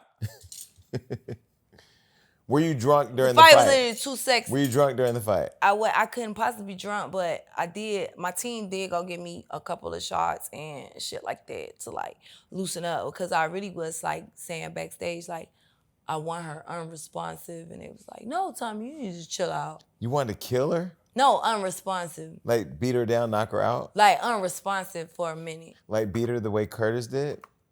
Who's Curtis? Her side nigga. Oh, like beat the pussy. Ah, yeah, beat that pussy. Ah. I hate you, Jason. He's so cute. It looks different. Wait, so would you rematch? What's the money like? What the paperwork like? The first one was, and they told me keep quiet about this, that, and they, you know how they do. Do you like Stunner Girl? Who? You. I don't know her. So from that last and even from what I seen, like it's just like still like if that's who you are, I probably wouldn't like, you know what I'm saying, gravitate towards you. Like seeing how you was interacting with the other girls, I probably wouldn't. That's not like my class of girl. Like it's just. Now here's a moment that involved Tommie that I actually defended Tommie Why online. did you ask me that? Because y'all had the whole Oh, moment. yeah, no. Okay. Now there was a moment that happened with Tommie online that I actually stood with Tommie and believe a lot of you failed to do that. And this is when you were at a hotel and ran into the hotel worker at the front who went off and started cussing you out. Oh, in San Francisco. Hold on. Those of you that missed it, take a look. We do this every night. I'm sure you do. Yeah. I'll be with you. I'm not gonna make you keep. My stuff is upstairs, so call the police as fast as you can. Please. So I can get my thing. Her stuff is upstairs in the He room. said he's not doing it, so call the police ourselves. He's trying to hold her stuff captive. Nobody's holding you captive. Her stuff is in the room. Make me a key or send me up with security. Right, her stuff is in the room. Your noise, I want to hear you. Unless your name is on the reservation, I'm not making you. Her name is on. Okay, my name is on the reservation. Yes. Okay. Only her will go with me. Okay. Hey, Max, I'll take her to the room. Show me the ID. Thank you. Give me the name of the reservation, please. What's the room number? 3322.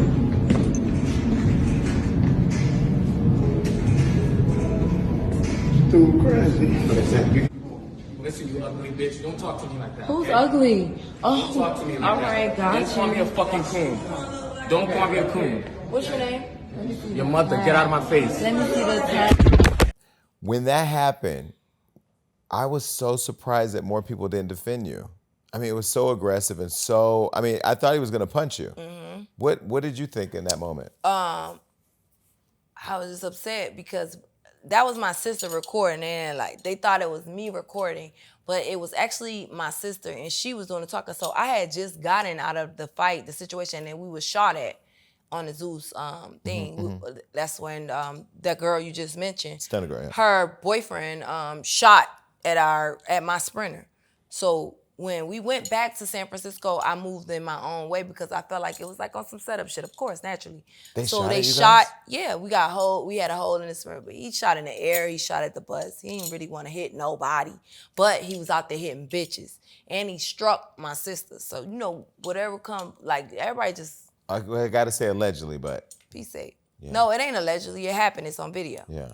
It's on I just video. want to say allegedly because I don't want to get sued, but if Oh, that okay. happened. Well, it's on video. Okay. He struck my sister because my sister was working Stunner Girl. They had me locked up in a motherfucking van. So they was trying to get us out of there. So when I see that and I get past them, I get my sister and niggas start busting. And he pulled my hair. I had like a gash in my hair. Like he pulled my hair I didn't out. know all the people I on can Zeus show be you- pulling when I out show you guns my like hair. this. No, it's not the Zeus people. It's people that's not used to TV and just really trying to make, you know what I'm saying? They just trying to seem loud when they really not. Because real gangsters don't even do no hoe ass shit like that. Especially if it's some hoes beefing. Tell your hoe to stand up. But didn't you pull? Tell her to stand up. But Bitch, you did- better have some wait. squabble with you. But didn't you pull a gun on DJ Sky at Tao? Who said that? That's what the street said. You gotta stop listening to these blogs, and that's what I tell people. Look at Tamar. You for sure know, we done been around each other. When I did coke, you know that. Bobby knows that. So, like, why would you say I pulled a gun because of what the fucking blogs say Yeah. when you know? Let me clarify what she just said. We've been around each other. We haven't seen her do coke. Not because you said, yeah, you said it You've in a never way. even heard of me do coke. Never seen, never heard, yeah. Until that girl that you mentioned Yeah. brought that up on a TV show. Right. Was so random because you couldn't come up with anything else. Right. Okay, so let's clear it up. You never pulled a gun on Sky, DJ Sky. Well, isn't there a video? And that's what pisses me off too, because I went to Highlight Room last night and it was like, oh yeah, Tommie, they're saying that. Like, what are you talking about? What are you talking about? Now I'm banned from Highlight Room. That was that towel. They say I'm under investigation. For what? But there's a video, but there's no video that shows you with the gun. Exactly. You see what they just did to this actor guy with the girlfriend. Y'all went so crazy about that. Oh, yeah. Tarnished No. all his shit. He Talking lost about so many Jonathan deals. Majors. Yes. They tried to cancel him and And all that. now Now look the at video's when the out. video comes Yeah, out. now everybody says he's Isn't a that hero. fucking fucked up? Yeah. He's running away from this girl. She's chasing him down the street. Yeah. But look how you guys are so quick to like cancel everything he got going on. Fuck the business deals, his image, ultimately. Everything. And now look. That's not right, Jason. So let's talk about that because you've been very public. You've attacked all the blogs. I felt a side attack too, even though I know you weren't talking about me, hopefully. But you posted a video of our friend Kyle on the internet that sent shockwaves. Well, let me tell you this. Let's I have talk a about fan it. page. Hold on. So you don't like Kyle clearly, but there was a video posted, and your fan page. You can clarify who did it, but posted this video and talked about the blogs. I know that you were the one talking about the blogs. What was your issue with Kyle, and why and how did that whole video come into play? First of all, Kyle and me do have a history because I seen him at Snoop Dogg's party. Like, I just feel like Kyle is one of them bloggers who just ultimately aims for the negative every time. Like, at least have some balance. Shade Room, I feel like has balance. Hollywood Unlocked, like, I don't know. I think you post me giving back or something like that. Yeah, I mean, my team tries to post everything. We try to follow everything. You have a little bit of balance, but him, it was just like ultimately negative. So, of course, that's gonna drive me. That's just like somebody just like posting negative shit about you. How would you feel? So I've had a conversation with him. I seen him at Snoop Dogg's party, and my friend, I didn't even know who he was. I didn't have a face to, because a lot of these bloggers, Jason, you do it how you do it, and then you got on site. But I didn't know who he was. And my friend was like, that's Kyle. And, we were drinking and everything like that. So I was like, that's Kyle? Oh.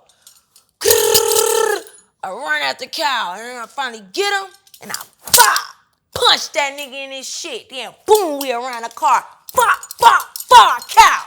And then he got a motherfucker. I'm like, no, Tommie. They're like going crazy. So I'm just like, yeah, fuck nigga, why you keep on posting me negative? That was just like my main point. Wait, you punched little Kyle?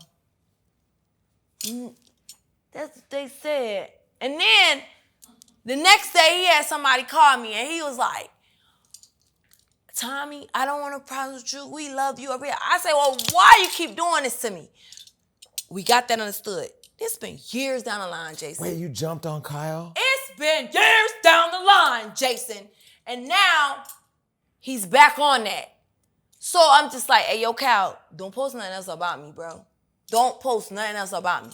He's like, Tommie, you keep doing this. This is just my job. I don't post this. And then y'all throw, like, it's my team, all that team shit. Oh, it's my team. I don't have control. You have control over what your team posts, especially if it's somebody that you're, like, interacting with. You have control. Don't lie to me, bro. Well, go back. I don't know Kyle's business model. At Hollywood Unlocked, everybody thinks it's me posting. I never post. But my team does have Listen, I'm going to tell you how. I don't know how his business works. On my team has editorial discretion, which means they can post whatever they want within the guidelines of what we write about. You don't oversee it? Do I oversee? I mean, I guide the vision, but I don't say, hey, today we're going to turn it up on Tommie, post everything you can find about her. Like, I don't have that type of time. No, I'm not saying that, but you do oversee. I mean, especially when it's somebody that you kind of know and you kind of have a. Yeah, I own it. But see, I know a lot of people. That's what I'm saying. It's a lot. I know a lot of people, so every story is not ran by me. There are times people will call and say, did you see this? And I'll be like, no, because I'm on a plane, or no, I'm in this meeting, or and no. I respect that. And then I'll go look, and then if I see it, my team is out of line, I don't have a problem walking something back or fixing it. But I do get blamed for everything. And sometimes I'd be like, yo, I don't even know what's going on. I really don't. But with him, y'all are now. So you think he has something out for you? I don't know what it is, but I've had this conversation with you. It's still ongoing. You keep doing the same fucking thing. And so now, when I tell him don't post me, he now then she says the crackhead shit, and he posts that again. So I say, okay. I say, Kyle, New Orleans. I said, New Orleans, and you want to play with me? If you post me again. And then Twitter is not my Twitter. That Twitter page has like 300K something followers. They've had Twitter before I ever had Twitter, and they post. They just like repost me, but they have their own, like, I don't know them. I can message her like you, but I don't have access to the page or anything like that. Mm-hmm. She found the video of him and she posted it. Did you repost it? Me? Yeah. I don't recall. My team may have. Mm. So now you're into it with Kyle. Maybe it was my team. I have no leverage over what they do. Like you said, I was on a plane. So now you're into it with Kyle. How do you guys resolve that? Because Kyle's a good guy. Is he? He is. What does he have against me? I thought he was too, like, and I liked him. Like, well, now I'm sure he has the eggplant video all over the social media. That goes everywhere. I mean, if somebody would have posted that about me, I ain't gonna lie. Every day, all day long, I would be on their ass. Kyle, cause show can't suck a dick though, from what I seen. But the thing was, they didn't highlight the coke on the counter, or how skinny his motherfucking dick was with no girth. They was so infatuated by how good he could suck a dick, and he didn't fucking gag. I mean, that's a skill. Super skill. I loved it. I took a few pointers. Does Natalie have gag reflex? I have no idea. Like, that's the granny point. I just don't. I can never fuck Natalie. Like, it's just, I don't know. You know what type of bitches? Gap, the pussy hang, like bow legs. Like, I really like how Suki got them bow legs like that. I wish I had bow legs. Like, shit like that. Like, it's certain things that turn me on with a woman. And, like, Natalie just not one of them girls for me. Like, I've been propositioned for sex multiple times with her, but, like, we gang. Like, sis, let me just be your friend, because that's not going to turn me on at all. So you had a stalker show up at your house. Yes. And you welcomed him in. Jason, let me tell you some real life shit. To your house. I learned about a person that I thought was my real friend, bro. Helped bury her sister, everything, through this stalker situation. These motherfuckers done stole my card, bro. The bitch sent me the credit card, saying, how Ryan got your credit card? Everybody on the live said she had something to do with it. Everybody on the live said she had something to do with it. But me, I'm just like, I'm one of them people I want to see for myself. You talking about Papa Bear? Papa Bear. But they always said my friend gave him my address. You remember what I'm talking about? Yeah. Which friend? The girl that was in the live. Don't say no names, because we ain't doing that. But the girl that was in the live with Papa Bear. They like how they get the address. They saying she gave it to him. Got it. That is a real close friend of me. You follow? I follow you. But then why'd you let Papa Bear inside? That was the lobby. I let him in after because she came. And she did know him. Like, they became friends outside of me. But guess how? How? He slid in her DM. He slid in my brother's DM. He slid in my sister's DM. Anybody that I would ever post, like if I posted you, he's going to slide in your DMs. Mm-hmm. And now it's going to a whole nother level because he's like doing it to promoters. What time is she going to be there? Which is scary. Yeah, he's like asking like questions like, where room am I staying at? And like shit like that. And it's just like, bro, I'm not about to keep playing with you. And if something happens to you, it's going to be crazy because you're putting me at like a whole lot of, I don't know you. Mm-hmm. I don't know what you're on. I don't know if it's like a hoax or like just some funny shit. I take everything serious. Mm-hmm. Yeah, but that's what he's been doing. He's been writing these promoters. And one time he almost caught me. The promoter, like, I asked the promoter, this at one particular time, like they was cool or whatever. So I'm just like, ask the promoter about the hairstylist, because like it was like a bunch of, gay guys who was having fun in the section, all of that. So the next day, I got another booking in the same city. So I'm just like, yo, I need a hairstylist. So I say, ask that promoter for the hairstylist. I tell my team. So my team give me the promoter. I said, they give me the number. When he give me the number, I call him. Guess who picks up the phone? Who? Ryan.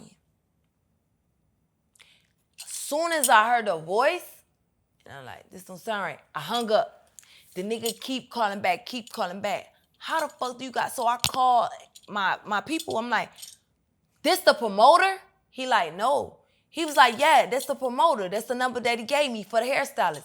I said, nah, man, this sound like that nigga. So boom, we all get on the three-way. The promoter like, yo, it was your fans?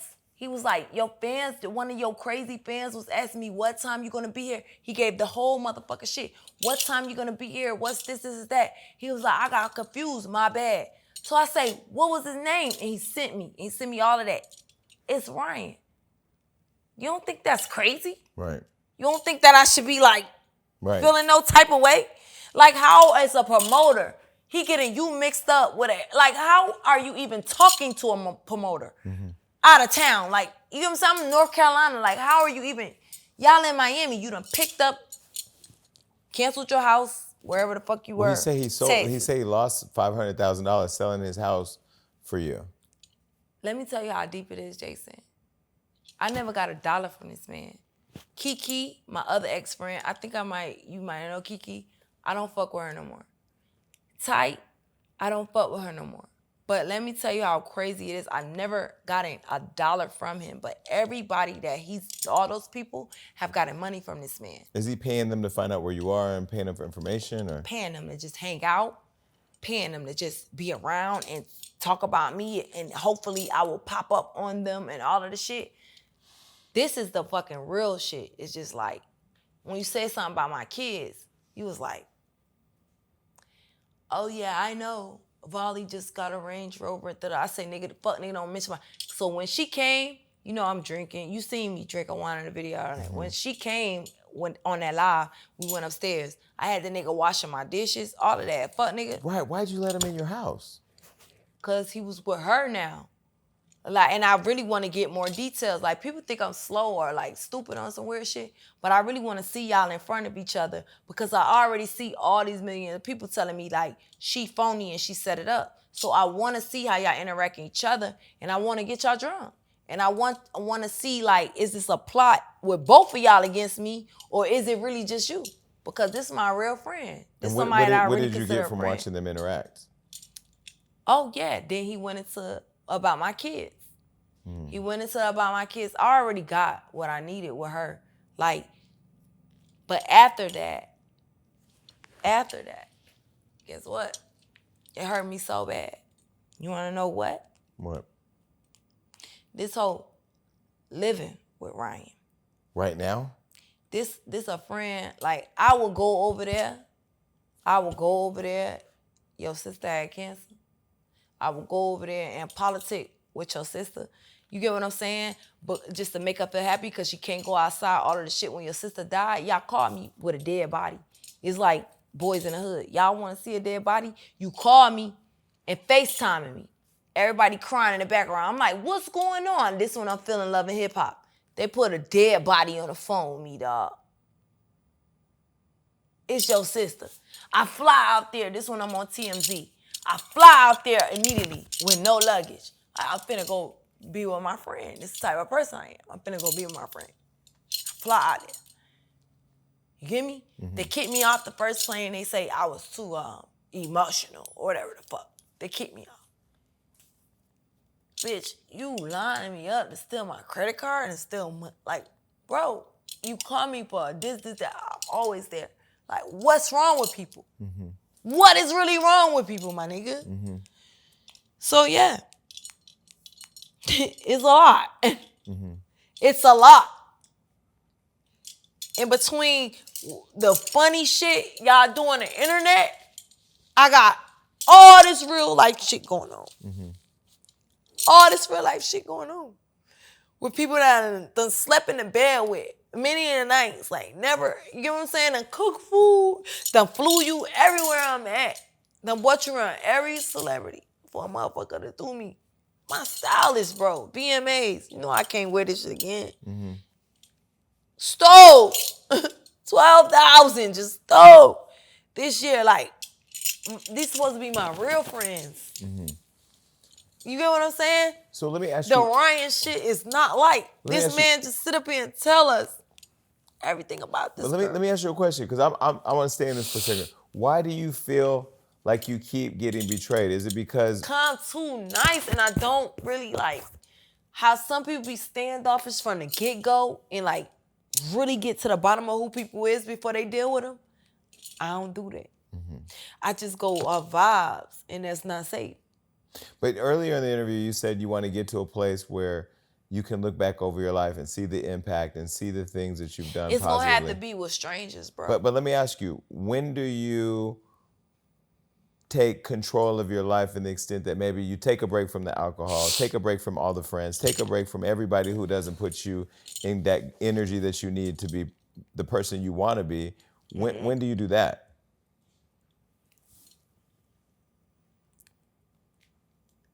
I don't see how that correlates with what's going on. I Well, honestly don't. I can tell you, like, when you're sober, you're more clear-minded. You know more. You're more aware of your energy and other people's energy when you're around them.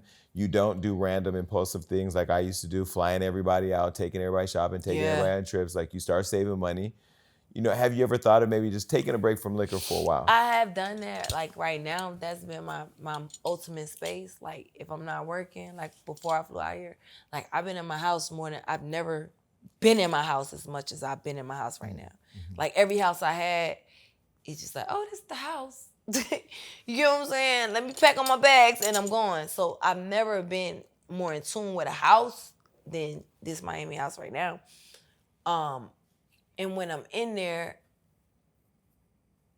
I don't even think that's it, Jason. It's just because when I'm in there, it's just like, man, I need to get the fuck out of here. I need to hit the like, I just cannot sit still in that retrospect and just be like, let's put it together. I would damn near need a exercise of putting it together versus me sitting quiet with myself putting it together. But you don't have to If sit. that makes sense. Yeah, I'm not just sitting in the house bored. I'm outside. So what is your exercise of putting it together? 'Cause I can't just like be like, no. I'm getting myself together, sitting with my like, get the fuck out of here. Well, no, you don't have to sit. You don't have to be bored. You don't have to be boring. You don't have to sit with yourself in a quiet room with a little light. You know, I and think heavy like, meditation. No, you don't have to do that. But like, I go to the gym. I do hang out with better friends. I'm running for city council. I launched a nonprofit. I'm working on projects. Like I'm writing another book. I just consume myself with things that keep me productive. But more importantly, like I cut every unhealthy person off around me. Like everybody, anybody who gossips about other people, anybody who hates on other people, anybody who has. I know you didn't cut up the gossipers. Absolutely, I don't gossip. That's your business. My brand is a media company that talks about what people are doing. But how many times do I call you to gossip? Think about it. Over all the years we've known each other, I don't pick up the phone and call nobody to gossip. It's true. I don't. It comes to you naturally. So It goes to my team. I don't even deal with that. Like when people, of course, the Kyle video. We all saw that. to the team. It's funny because when you said I'm looking at my team, they're laughing because how many calls do we get where people are like, "You did this to me"? Yeah. But I get it because as somebody who people talk about, sometimes I feel it too. You know, I did it. I just did it to somebody the other day. I ain't gonna say who, but you know who you are. I called somebody. I called somebody. I can't believe you did this. You know, I did it. You know, I was on my Jason Lee shit. So you're only 37. Well, you're a baby. What? Okay, so you're 37 years Well, it doesn't even young. matter. Yeah. I want to be 40. Yeah. Well, when you turn 40, I want to be 40. 40 is life changing. Because that's what they keep saying I am. I really want to be 40 right now. But why do you want to be 40? Just because, like, I know a lot of people that didn't make it to see 40. Yeah, true. And I don't think that it should be, like, shamed. I don't think that it should be, like, a thing where you, like, everybody could be young, but not everybody could get old. Right, that's true. And do it gracefully. Like, bitch, I'm that girl. I don't feel like I have to change who I am to be, like, 40. Like, this is my first time being any age. Like, every age that I turn, this is going to be my first time being this age. You could look at those people and how they did it, but it's never going to be me because if I'm true to myself, I got to do it like how I am. Mm-hmm. So, yeah, even when I turn 40, I'll be so great. I want to celebrate that shit from the highest because that's what they are. Like, that's their new thing. They don't have nothing on me, Jason. Mm-hmm. Like, you're going to try to pull my coat a million motherfucking times. You don't have nothing on me. And what you do is fabricated. It's made up. 40 is a great age. I mean, that's, I'll be 47 next year. But let me ask you. 47? Yeah, I'm 46. I'm 46. Oh, what you want, Love and Hip Hop? Jason, you are 47, bro. Love and Hip Hop, I'm 46. Good. Love and Hip Hop, I was 38. But I looked older then. But I was. No, you did not. Yes, I was heavier then. Yeah, I'm 46. I'll be Bitch, 47. you look every bit of 36. I'm gonna give it to you 32. I swear to God. Thank you. When you turn 40, what do you want? Like, what do you want? What do you want to be known for? Yeah, I'm 40. I'll be 47 next year. That is crazy. Yeah, God is good. I pray to do it like you. Shout out to Ozempic. Shout out to Ozempic. I pray to do it like you, gang. By 40, what do you want to accomplish? Like, what do you want to be known for Well, at one 40? thing that in my life is I feel like I'm such a leader and there's a lot on my back that I have not attacked. I want to be able to really have, whether it's a group home or whatever, I want to have something flourishing in that area for young girls who are like me. Like me and my mom always had and it's crazy that you touched on that, headbutting situation and I wasn't never with her. Like I was in a group home and I was in juvenile and all this shit like that. Like, but I want something where it's like confidence of people like that. Because as much as I like try to protect my tears and hide and be strong and all of that, it's just like nobody is there to like, I don't know how you call it, to like I feel like somebody should be there to comfort the people who's hiding. Mm-hmm. And I want my thing to be like for the people who's hiding because they so scared to show like I'm hurt too, but I'm not like I wasn't raised to be hurt or to show like hurt. So it's just like I feel like I want a center like that. I do want to like keep steady with my music because I know I'm raw. Mm-hmm. I know I'm raw, but I just don't take it serious. I feel like that's the Gemini thing of it. Like I really need to like really like complete something. Mm-hmm. By the time I'm you said 40, I want to have completed something, if that makes sense. Right. So like shorten it up. Right. I want to complete what I start because I know it's dope, but I'm just so all over the place and I'm with like, you know what I'm saying? It's just like I never could like, when Tokyo said that shit about like China, it like kind of hit me, bitch. I got indirectly like you don't complete nothing. It's just like, bitch, we sold everything. Like it's kind of hard to like just sit there and function and focus on one thing and complete it. Mm-hmm. It's not because we're not great. It's not because we don't have the power to. It's just because it's so many things in our mind that we're tackling at one fucking time. And life be lifing. Yeah, it do. It do. It's a real thing. Mm-hmm. And I battle with that, like, I need to finish. But then this comes up and it's just like, I want to do it all. Mm-hmm. And I wish it was a way that I can do it all and really finish it all, too. Do you feel like there's work you need to do on you? Because maybe that's the thing you work on first. What do you mean? Like, do you feel... What would you say I need to do as far as work? I could never tell you that because it's your life. No, but like outside looking in type vibes. I mean, from what I see about you see in you and what I hear about you is that you have a big heart. And I do feel like that's not the thing that leads... stabbed in it. Well, there's that, but when we have a big heart, that's what happens. You open it up to the wrong people, right? But I feel like you don't get the credit for, and it's not the leading narrative about you. So with me, I still battle with what people say about me and who I know I am, but I'm more resolute now in knowing I know who I am. I love myself. I don't care what the world thinks or says. Like I'm so invested in living out the best quality of life that I can, but I'm also 46. Like that's 7 more years, 7, 8, no, that's 10 years ahead of where you are right now, But I learned all this over the last few years. We relate. Yeah. I was a foster kid. Like, I understand wanting to, like, live out a purposeful life because you want to help other people, which is why I'm doing the city council thing for real. Yeah. So I get it. I just think you need to give yourself some grace. And then you also need to, like, allow you to identify where you want to start working on you. Because you don't owe anybody anything. You owe yourself everything now, Yeah. Yeah. No, I accept that, Jason. I really do. Now, I have to give you a gift. What? Okay, on the side, there's a bag there. I love gifts. Wait, this is You want me to open it? I don't want you to rip it. Okay. Let's see. I'm that bitch. I'm the hot gilf. We've never given a gilf. I'm the hot gilf. Yes, I am. Wait, so is Nana, grandma, how do you like to be referred to As far when it as comes to you having a kid with a kid? Nana, Nana. the ill Nana, No, wait, Nana with the ill Nana. the ill Nana.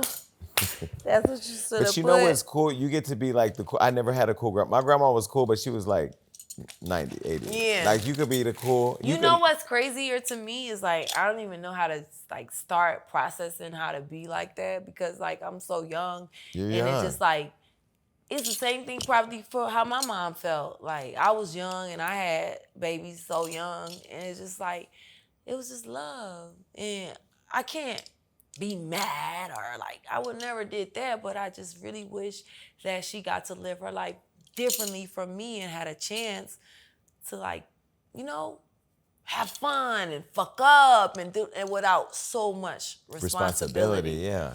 And that's just it. That was just like my whole point of it all. But like it happens. And like whatever everybody's saying, like, you're this and you're that and you should be. You want me to be somewhere knitting a blanket and bitch, this is my first freedom. I was a fucking mom, my whole team. Right. So this is my second win. Them kids is grown. Right. Like, this is my second win to even find out what life is like without kids. I don't know it. Right. Like, I've had responsibility throughout my whole life. And not even before my kids, I had my mom's kids. Mm-hmm. I was the babysitter for them. Like, you know what I'm saying? The in-house babysitter. Is that your connection to Sky? Because she had her kids young. And like I see her and her son now, they've made up and they're getting along. No, that's not. But I do, like, I have, like, I don't want to say coach her. Like, as far as the rebonding and the shit like that, like, I could say I feel like I was a part of that.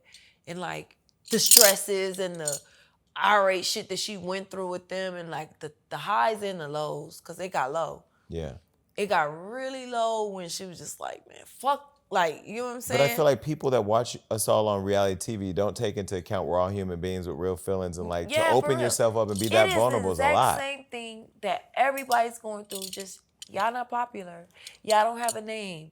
But it's the same exact shit. Like y'all kids done went to school with worse. You get what I'm saying? Yeah. Nas and all that shit. Y'all done motherfucking fucked y'all kids up. Like way worse. But it's just like you don't have the leverage. You don't have the We don't have cameras following you. Yeah, and you don't. And like we are human. Mm-hmm. And with Scott, I cried. I cried so bad. Like we called and we both was like crying. Like once we seen like, cause you never could project how are they gonna display it on TV. And I felt like it was the ultimate fuckery, dog. I ain't gonna lie to you. Like the last episode with that son, it was the ultimate fuckery for my girl. And I know in her heart, she was trying. Mm-hmm. She was trying. But I feel like Sky got the last laugh because now her and her son holding each other the other day on Instagram. But you know, that's why you don't come in between family. Yeah. You don't come in between family because that has nothing to do with you. Right. It don't matter who we choose or how we choose. Family's gonna matter more than any of you motherfuckers. Right. It's the bloodline. So I know I have a lot of women who follow me and watch my show, and they're gonna say, Jason, you just skipped over something. She said something in a vulnerable moment. Earlier, you just touched on really quickly that you had an abortion, that's a big deal to share publicly. So I don't want to gloss over that and not touch on that. You made a decision that you needed to make at a time where you felt like you weren't ready for that responsibility. No. And right now we live in a country. It wasn't that I wasn't ready. I didn't want it. But in this world, I didn't want it for me. But right now in the world we live in, women are losing their right to be able to make that decision because of laws and stuff. When your daughter was, when she was pregnant and she said you took her to get an abortion and tried to trick her. I never took her nowhere. But I never took her anywhere, babe. I never took her anywhere. I flew her and my sister. They both were pregnant at the same time. I flew them to my house in LA. I wanted to talk to them about like the options of choice. My sister had her mind made up. She didn't want her baby because she knew what it was attached to. She already had one baby. She's like, I don't want to do it. This is not the person. I don't want to bring a child into this situation. I don't want to do it. And so I had a punk friend who had some ways, I brought my daughter. I had a conversation with her as well. It was like her in the room making TikToks. Like, first of all, it was my new house. Volley had already chosen her room. This is my child. She's currently with me after you went in your crazy rant on her internet and did all that fuck shit.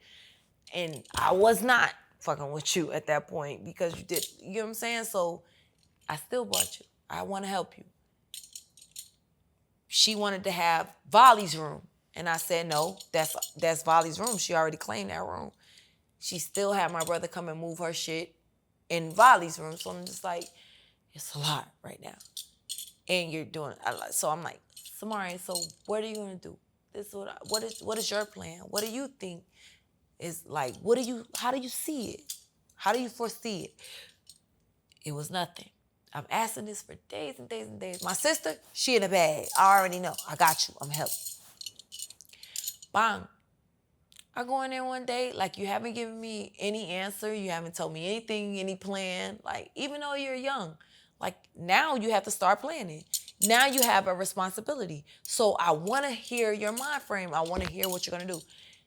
She's in there making a YouTube. She's like, I'm about to do my YouTube channel.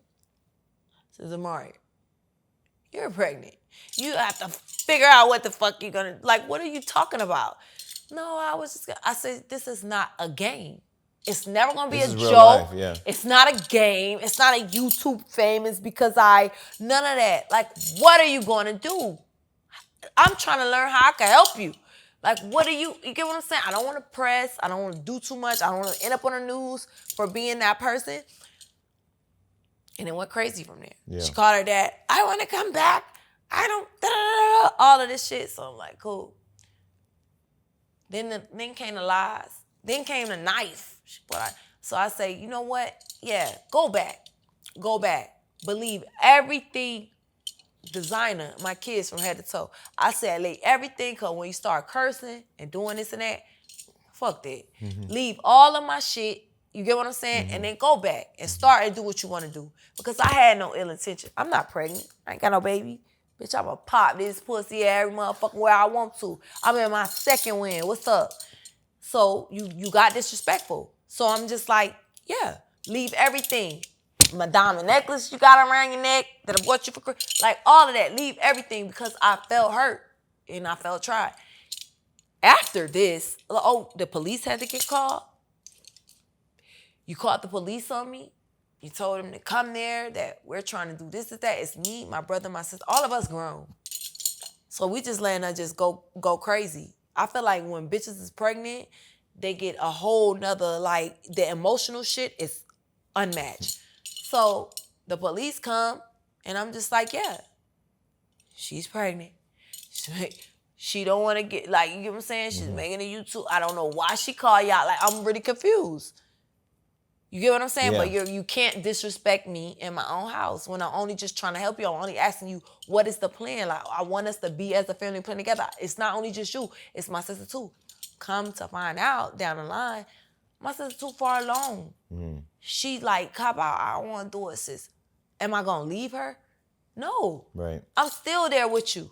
I'm here at the motherfucking birth. I cut my nails.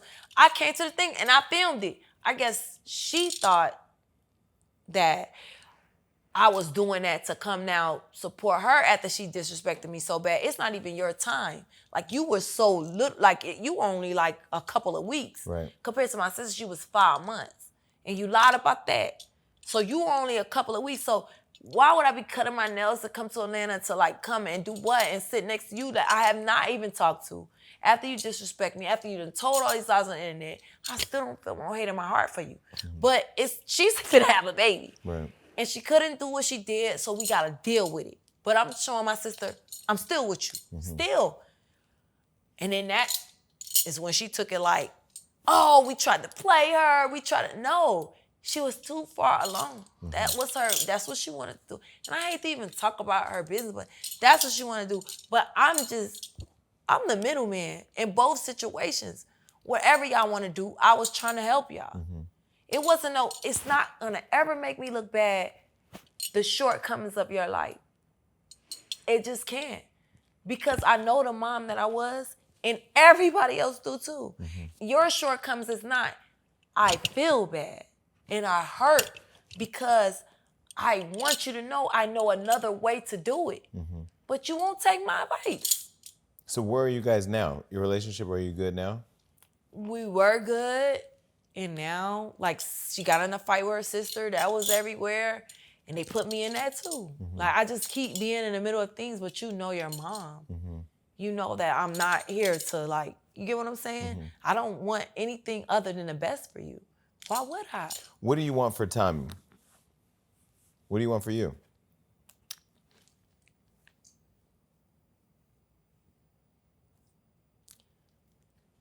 I don't even know how it's gonna get across after all of these lines, but I want the world to feel what my close people feel and what my close people know about me. I just want the truth. I want success and I want the truth. Like, if I was to leave here tomorrow, you think I want all these weird ass accusations swarming about me? No. Happiness, a given, of course. Ultimately, I want the truth and I want to make a difference. You get what I'm saying? I'm not just some fuck around. I'm a leader. And that's why motherfuckers follow. It's not just like about the clique. It's about people that's calling me saying, you changed my life. What you said this time, what you that time. That's what drives me. That's what motivates me. People showing me, oh, this happened to your op and ha ha. I hate that. Don't show me no bullshit. I don't thrive in negativity, and I just want my real self to project in this world that I'm now in. That's it. While making a difference. Is that hard? Right. Well, at least when you had an ankle monitor, Rihanna loved it. Gang shit. I mean, that's kind of That's fashion. That's kind of fashion forward. You know what I mean? Paris, all of them. Like, I did shit. Like, you know how many awards I snuck in, nigga? Like, come on, man. I love it. Like, this shit gotta be televised. So you sent me a song and you told me you're doing music and you said they were trying to eat you up on the internet about it. Talk about the song, what inspired it and who it was for. Well, ultimately, like, it was just like the beat for me. And I'm just like, I want a house beat. Like, you know what I'm saying? Because I just want something that knock in the club. I don't feel like I have a lot of club songs. It wasn't for nobody, but when we was doing it, it was for the gays. Like, that's who I had in mind. Like, when you say who was it for, I feel like, I got an op or some shit like that. Like, no. But like, no, it was for the gays, like bogan, like falling out, like the it was your own Renaissance moment. Yeah, yes. Like, it was like that. Like, I want a song that hit like that when he's like walking up like, oh. All of that shit. Cause like, I really loved it. Like, you know, I have 70% gay friends. I don't care, and like, it's just like, I just wanted like a moment for us. I felt like it would be dope. It would be a TikTok or whatever, you know. I do need to start taking music more seriously because I know that's like ultimately and primarily what I was praying for. Like back when I was a teenager with God, and when we had just magazines. There was no social media, and it was like the 90s. It's crazy that you say that because that's my story. If you go in my studio, you didn't look in here. No. When we're done, we'll go in here. All on the wall, there's photos all over the wall. I remember the magazine? Word Up magazine. I used to rip it out and put it on the wall. We used to be in a grocery store, like looking like, what happened? What happened? And then and now we have Neighborhood Talk, Hollywood Unlocked. Oh my God, Jay. He always do it. He always do it. But no, that's funny because I was in a group home like you. And I'm telling you, I used to rip in magazine pictures out and put on my wall. That was my escape. They said, you know, I went to a group home. How? I ran away. And that's what started my whole life of jail. I just ran away. My mom was in a hotel, bro. Mine too. You have to read my book. In a fucking hotel. I made my video. I got a song called Truth. My video, that's the real hotel that we were staying in. My mom was staying in there. It's just like that. Yeah. Just that. Yeah. With her nigga and with my other brothers and sisters, half of them was still in Jersey. But it was just like, they was treating me like a slave. Like, wash the dishes and do this, all this shit in the hotel. And I ran away because I'm on a school bus going to high school. And I would jump off at the apartments before the hotel because it was apartments right before the hotel, so I don't be embarrassed. But I was just like, bitch, even back then, I'm like, I'm too raw. Like, I want to get the fuck away from these. I'm tired. Like, this is embarrassing. Right. If these people see me get off at the hotel, they're going to laugh at me. Right. So I ran away. The police officer brought me back to the hotel, and he was like, what you want to do with her? You want to take her in the house, or you want to teach her a lesson? Mama said, teach her a lesson. And from there, I feel like I've been in jail every fucking year consecutively. No doubt. And from there, I feel like you ain't love me. Mm-hmm. Like, why couldn't you just like, now, okay, I never been involved with the police. You know this is like a shock for me. Like, why couldn't you just talk to me from there? Mm-hmm. Like, why wouldn't you just like take me in the house and talk to me? Mm-hmm. Why would you send me the whole way? See, I got to give you my book. I'm telling you, when you read the first chapter of my book, the reason why I haven't put it in an Audible is because the first chapter is when my mom got addicted to drugs. We got evicted from our apartment. We ended up moving in a motel. She called the people to come get me. They took me away. I ended up in the system. And I tell that whole story in the first chapter, and it's just too hard to relive because it is traumatizing. Yeah. But here's what I will tell you, if you said earlier, because two things you said, I want to highlight. One, you said, I just want to accomplish something. So I think that was a good thing that people hopefully hear the vulnerability in that, because we all want to accomplish and feel accomplished in something. The second part is stop running from yourself and your process, because I really feel like when you really accept and embrace and pour into who you were and what you went through, that's going to be the thing that makes you the phoenix. Because like I went through the worst shit. And then with the weight gain, the hurting people, the reading, those viral moments, that was me projecting how I felt. Now I'm learning like, okay, I've done the work. I'm in my healing stage. I'm also 46, so that's past 40. You know, but like I really feel like, you know, I started Hollywood Unlocked and Love and Hip Hop at 37. That's when I started, and all that stuff you see me go through was at that age of where you are right now. Right. You're gonna be something that people are gonna look back and be like, damn, she was publicly going through mess when I was privately going through mess judging her. Yep. Because everybody that judges online, they going through their own shit. Damn, that's all I want to say. Like, and your shit be way worse than ours, but like you will really feel comfortable with like, you know, being an extra teardown for us when knowing, instead of just being like, bitch, I empathize with you. Yeah. Not sympathy, but I empathize. But you've been through worse than what these people are talking about online. Like the comments ain't worse than what you actually survived already. You already know that. It's not. But I know that privately, the thing that everybody who is your friend that says about Bobby, you know, Sky, everybody talks about how great of a person you are. They love you and they hold you up. And I just hope you're able to get the flowers and the love from everybody else. I'll do a better job myself having this conversation. You know, I'm not asking to be like. I don't want no sympathy, bro. But like, if you see me doing something that's worth something, say that too. That's all to the block. I don't want to be running out here fighting bloggers and all, like that shit. That was years ago too. But at the same time, just like show that too. Yeah. Don't do me that, like, cause you'll never know what it may mean to me. But you have to start showing more of the other side of you too. And I don't, because I feel like I have gotten to the point where it's like it don't matter. No, They're never gonna show it anyway, so I do it in private. I know. My therapist, I'm in therapy, Dr. Elliott, Dr. Connie, he says to me, like, you're mad about what people say about you, but you only show them that. Yep. You don't show them the rest. Yeah. So now you get to see me with the kids. You get to see me with the city council. You get to see me with the giveaways. I'm still gonna read a bitch that need to be read, and I'm still gonna have my moments, but like I'm letting them see it all. But you got the layers. You know? Yeah, but let them see that, because the things I hear about you and the things that I see written about you, they always don't add up, you know? Yeah, it's not the same. Well, this was interesting. Now let's talk about what you're working on, because I know you out here busy. Anxiety, stress. I do have my own network right now. It's called Era.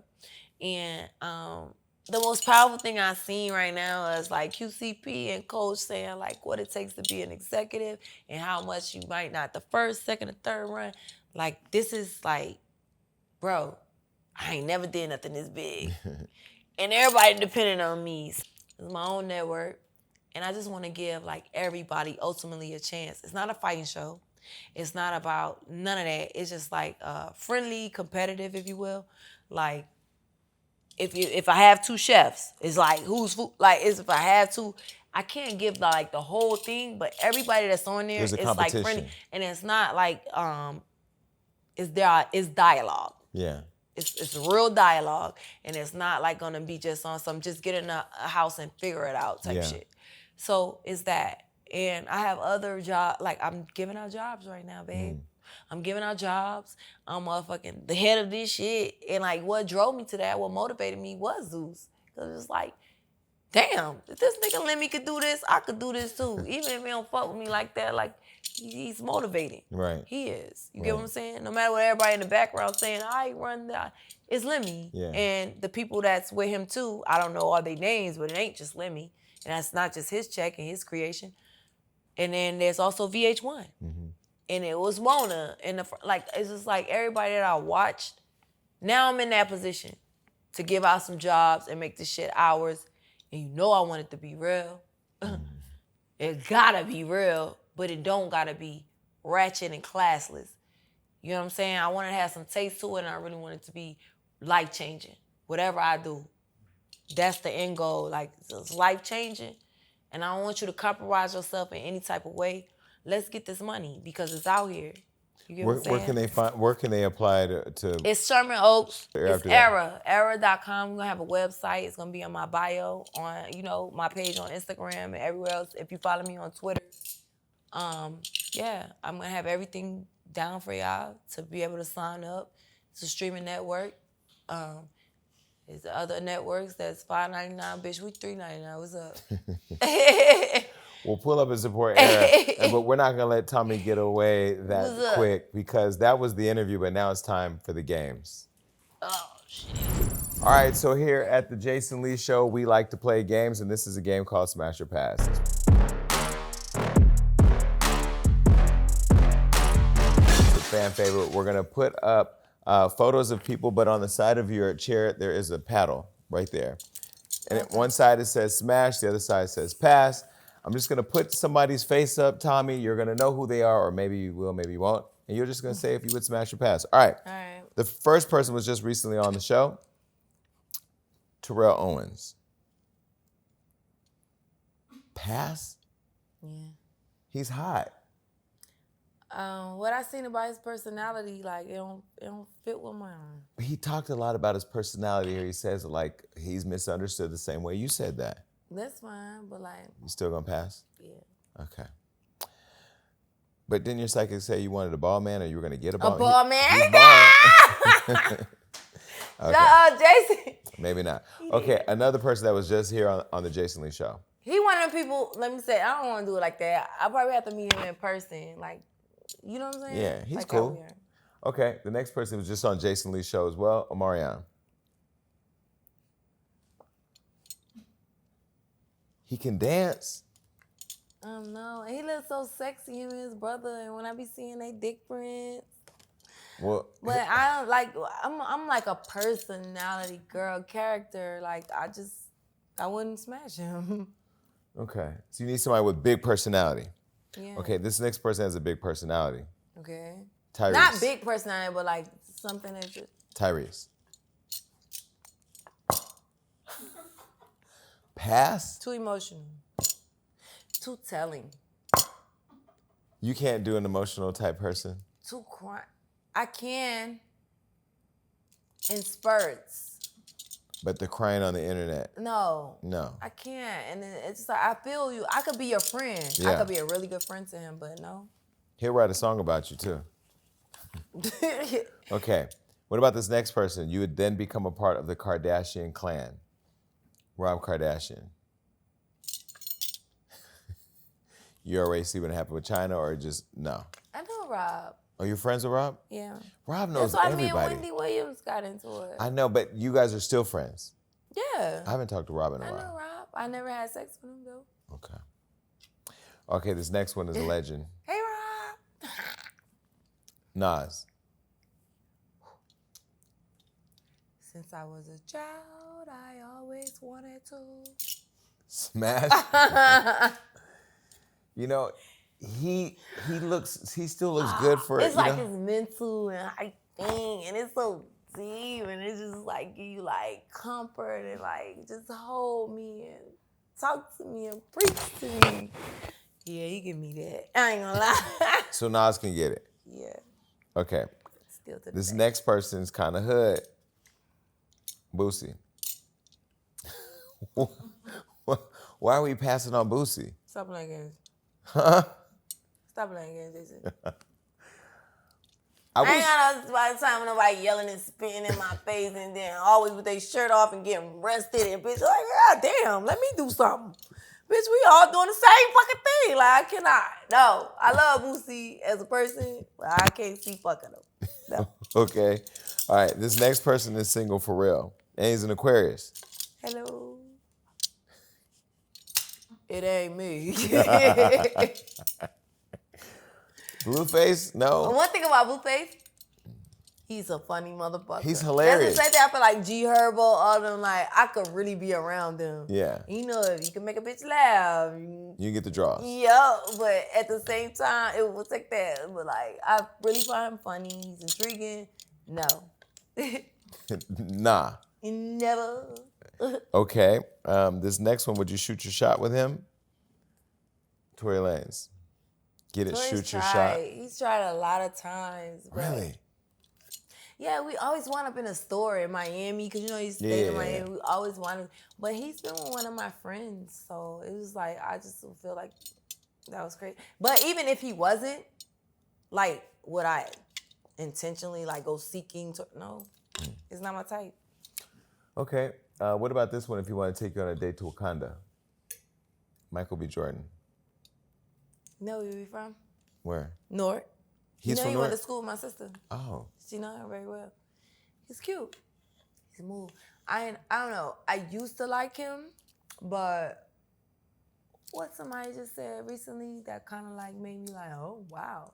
It was the girl on Sunset, selling Sunset. She was like, the dick ain't nothing, it's trash. I'm gonna take her word for it. She like, she been around the block. I would be friends. All day. Okay, this next... You disappointed? No, I'm just going on and going through. I ain't smashed nobody yet, I'm just running through them. What about this one? Let's try this one. Benzino. Oh, Jeff Bezos. Jeff Bezos. Hell yeah. The owner of Amazon. I don't give a fuck what he talking about, what he got going on. I don't give a fuck about his characteristics, bitch. What's up? And he's bald. Yeah. Oh yeah, that's him. That's I love you, babe. Okay, what about Jeff Bezos is attractive? We're gonna do it like this. He's not unattractive. He's not attractive. He's inattractive. He in the middle. But the fact that he's the richest man in the world, that's attractive. Highly. Okay. And I feel like I could talk to him about everything in my life and he's gonna make it make sense. I feel like he's gonna be able to direct me. Like, he got the best therapist in the fucking world. Right. So, bitch, I'm gonna be fully clean, fully, a stand-up girl, and we're gonna make a difference. And no matter what you need. With him, we're gonna make a difference. And, I know for sure. no matter what you need, he can show you how to get it in and 2 days I like flat. how that eye is like slanted right there in the ear hanging and give him a little Down syndrome type of look. And like, you get what I'm saying? It give me like, I'm gonna have my way with you. You feel me? Cause the way your face leaning, I fuck with Jeff Bezos. Yeah. What's up? I can't even comment on the Down syndrome. What? I'm gonna keep No, not in a bad way, but it just give me like, right. Down syndrome in a good way. I get it. yeah. Okay. Can it not be a good I'm way gonna then? keep moving. Jason, please tell me. I don't want to look I'm crazy. running for office. All right. Okay. What about this next person? Benzino. My eyelash. Damn. I know Benzino. I've been around here with Stevie and all of that. Cool dude. But, wait, my motherfucking thing is wrong. Yeah. Pass on that one? Yeah, for sure. Like, it's too much family. And one thing I will say, I don't like how he's being handled by his daughter, and I sympathize with that.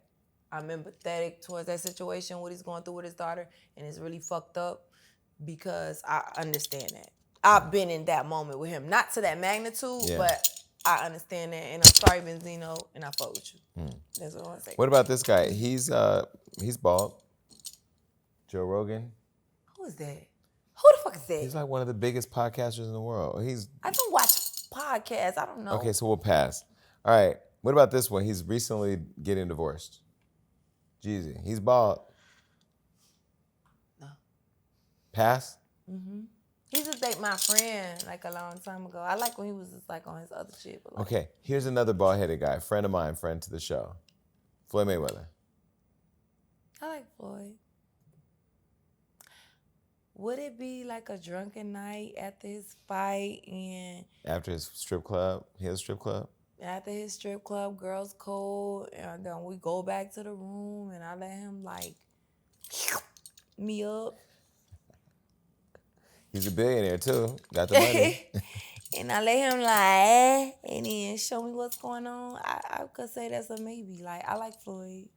We were going through your followers. This next person, you follow him and he's an Aquarius. Who? Kevin Gates.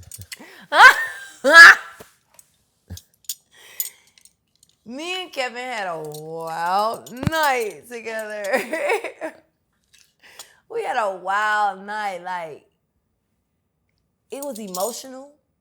He cried. Like, no, you thinking, y'all so... No, because Kevin... Y'all gotta stop. Like, y'all is so... Y'all mind stay in the gutter in here. We're doing Smash or Pass. You said you had a wild night with this guy. Yeah, no. And Okay, Kevin, so let me say this. explain. Kevin sees our stuff because Kevin texts me every time we talk about him, so he's gonna see this. Kevin, I don't know the history. I don't know what's going on. I'm just asking. Kevin a real one. He's a real. I like him. That. He a real one. Our first date, our first interaction was at a strip club. He didn't talk to nobody. He made a point to tell me I ain't talking to none of these hoes, bitch. All I wanted was... And so then, like, we was drinking. He started crying. We started getting deep. We stayed out until, like, the sun came up. The sun beat us home, all of that. And then I had a situation. And I called Kevin. And I was out here. And I was butt naked. How are and you? He got me together. How are you butt naked? And what was the situation? I was butt naked, nigga. In the streets or outside? Where? I was butt naked in the streets, outside, all that. Nigga, I ain't had nothing on me. And I had a situation. And Kevin is the one who freed me from that situation. He's a real ass nigga. Was it a situation where you were into it with a guy and he put you out and you were naked? No. Oh, what the fuck? Jason! Oh, you got robbed? I feel like, oh no. It's like, all right, so butt naked mean you ain't got no fire. Oh. You were naked. Yeah, I was naked. You were and clothed, I had but no you ain't had nothing on you. Yeah. You see, I've been out the streets to protect myself. I'm running and for Kevin I'm running for helped city me. council. Yeah. I've been naked for a while. Got it. Okay. And he held you down. He did. Yeah. And he always been. And I met his kids, his daughter. Like, she real cool. Like, I think is she a stud? But like, I don't know. I've never met her. Well, I met his kids, and like everybody around him is like so cool. Okay. Well, how about this one? This is not JR, but he's also white. What do you got, swag? Jack Harlow. You wanna know something? What? You wanna know something? What? I really like how he is. Yeah, he has swag. Like, it's like he's not trying to be anything. He's not trying to be black. He's not trying to be. He is like a white boy. I'm proud. I'm vanilla, babe. Like that's the type of white boy I would fucking. So smash. For sure. Okay. I like him. I like how he is. Okay. What about this next guy? He's a Virgo. Damson Idris.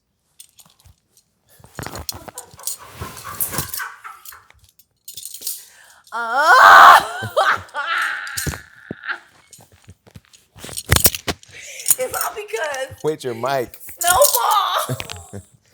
Put her mic back I on. want him to be that so bad. I want him to be Franklin. So Damson Idris, can we do smash or back? Can he get it? You see? You see me? Wait, did you see him having sex with Chloe in Swarm? What? Chloe, not Kardashian, Chloe Bailey in Swarm. He was hitting it from the back. You didn't see that? Can we borrow the cameras on there? I didn't see how you doing. I'll text you the clip. Was it a good? It was good. I mean, for I ain't the see show. it. I need to see it. All right. This person's from my hometown. He's bald-headed. Jeremy Meeks.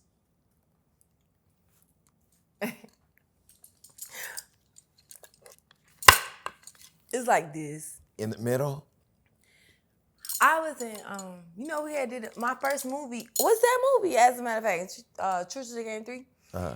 And it was a premiere or something. We was in Atlanta, and we wound up in a room together. I was on my period, and I did really want my ass ate that night.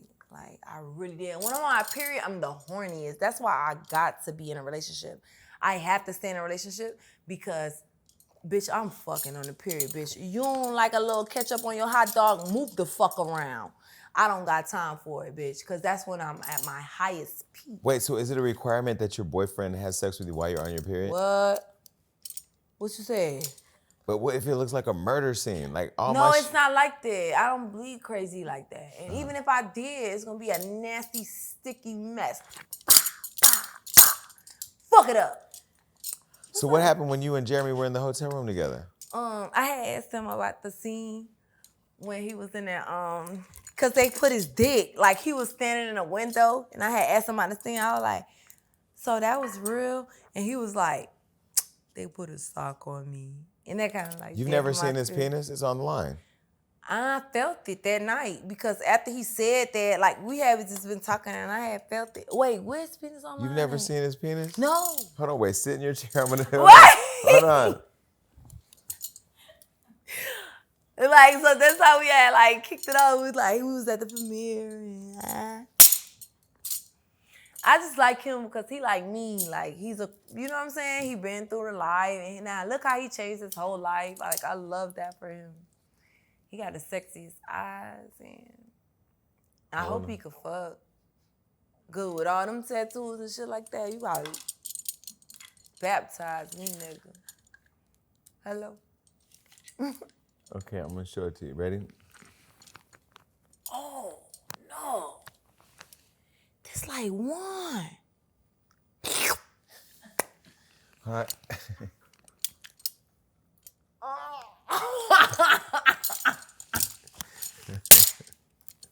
Okay, this is the last one. Jerry, where the fuck you at? Man, let me get up out of here. Wait, Hey, let's go. I know him. Man, I ain't got time for this watch shit. this. I'm on strike. Bitch, I need to get some dick. I'm up here, you. Where's your paddle? You have a paddle? Okay. Right here. Meek Mill. What? I mean, you guys are friends, right? You guys have met before. Trying to see what the fuck. Smash or pass? Smash or pass? All right. So what was the question? Smash. Meek Mill, would you smash it or pass it? Nice. Smash it or pass it? It's the last one. Just pick one. Huh? This is the last guy. Meek is gang, so I'm putting it in the middle. So on a good night with a little Casamigos or liquor, no. No, Meek is my friend. Okay, so we'll pass on that. All right, well, listen, that was a lot of smashing and passing. Tommie, thank you for coming on the show. We covered a lot today. And Jason Lee is the ultimate, he's the realest. I will never sit with nobody who isn't. Y'all never seen me sit with nobody or talk about any of these things outside of Jason Lee. From the start to the finish, this my nigga. I appreciate you. Well, we love you. And look, I'm going to call Kyle. I'm going to fix this relationship. We done did this before. I don't think it could be fixed. You know what?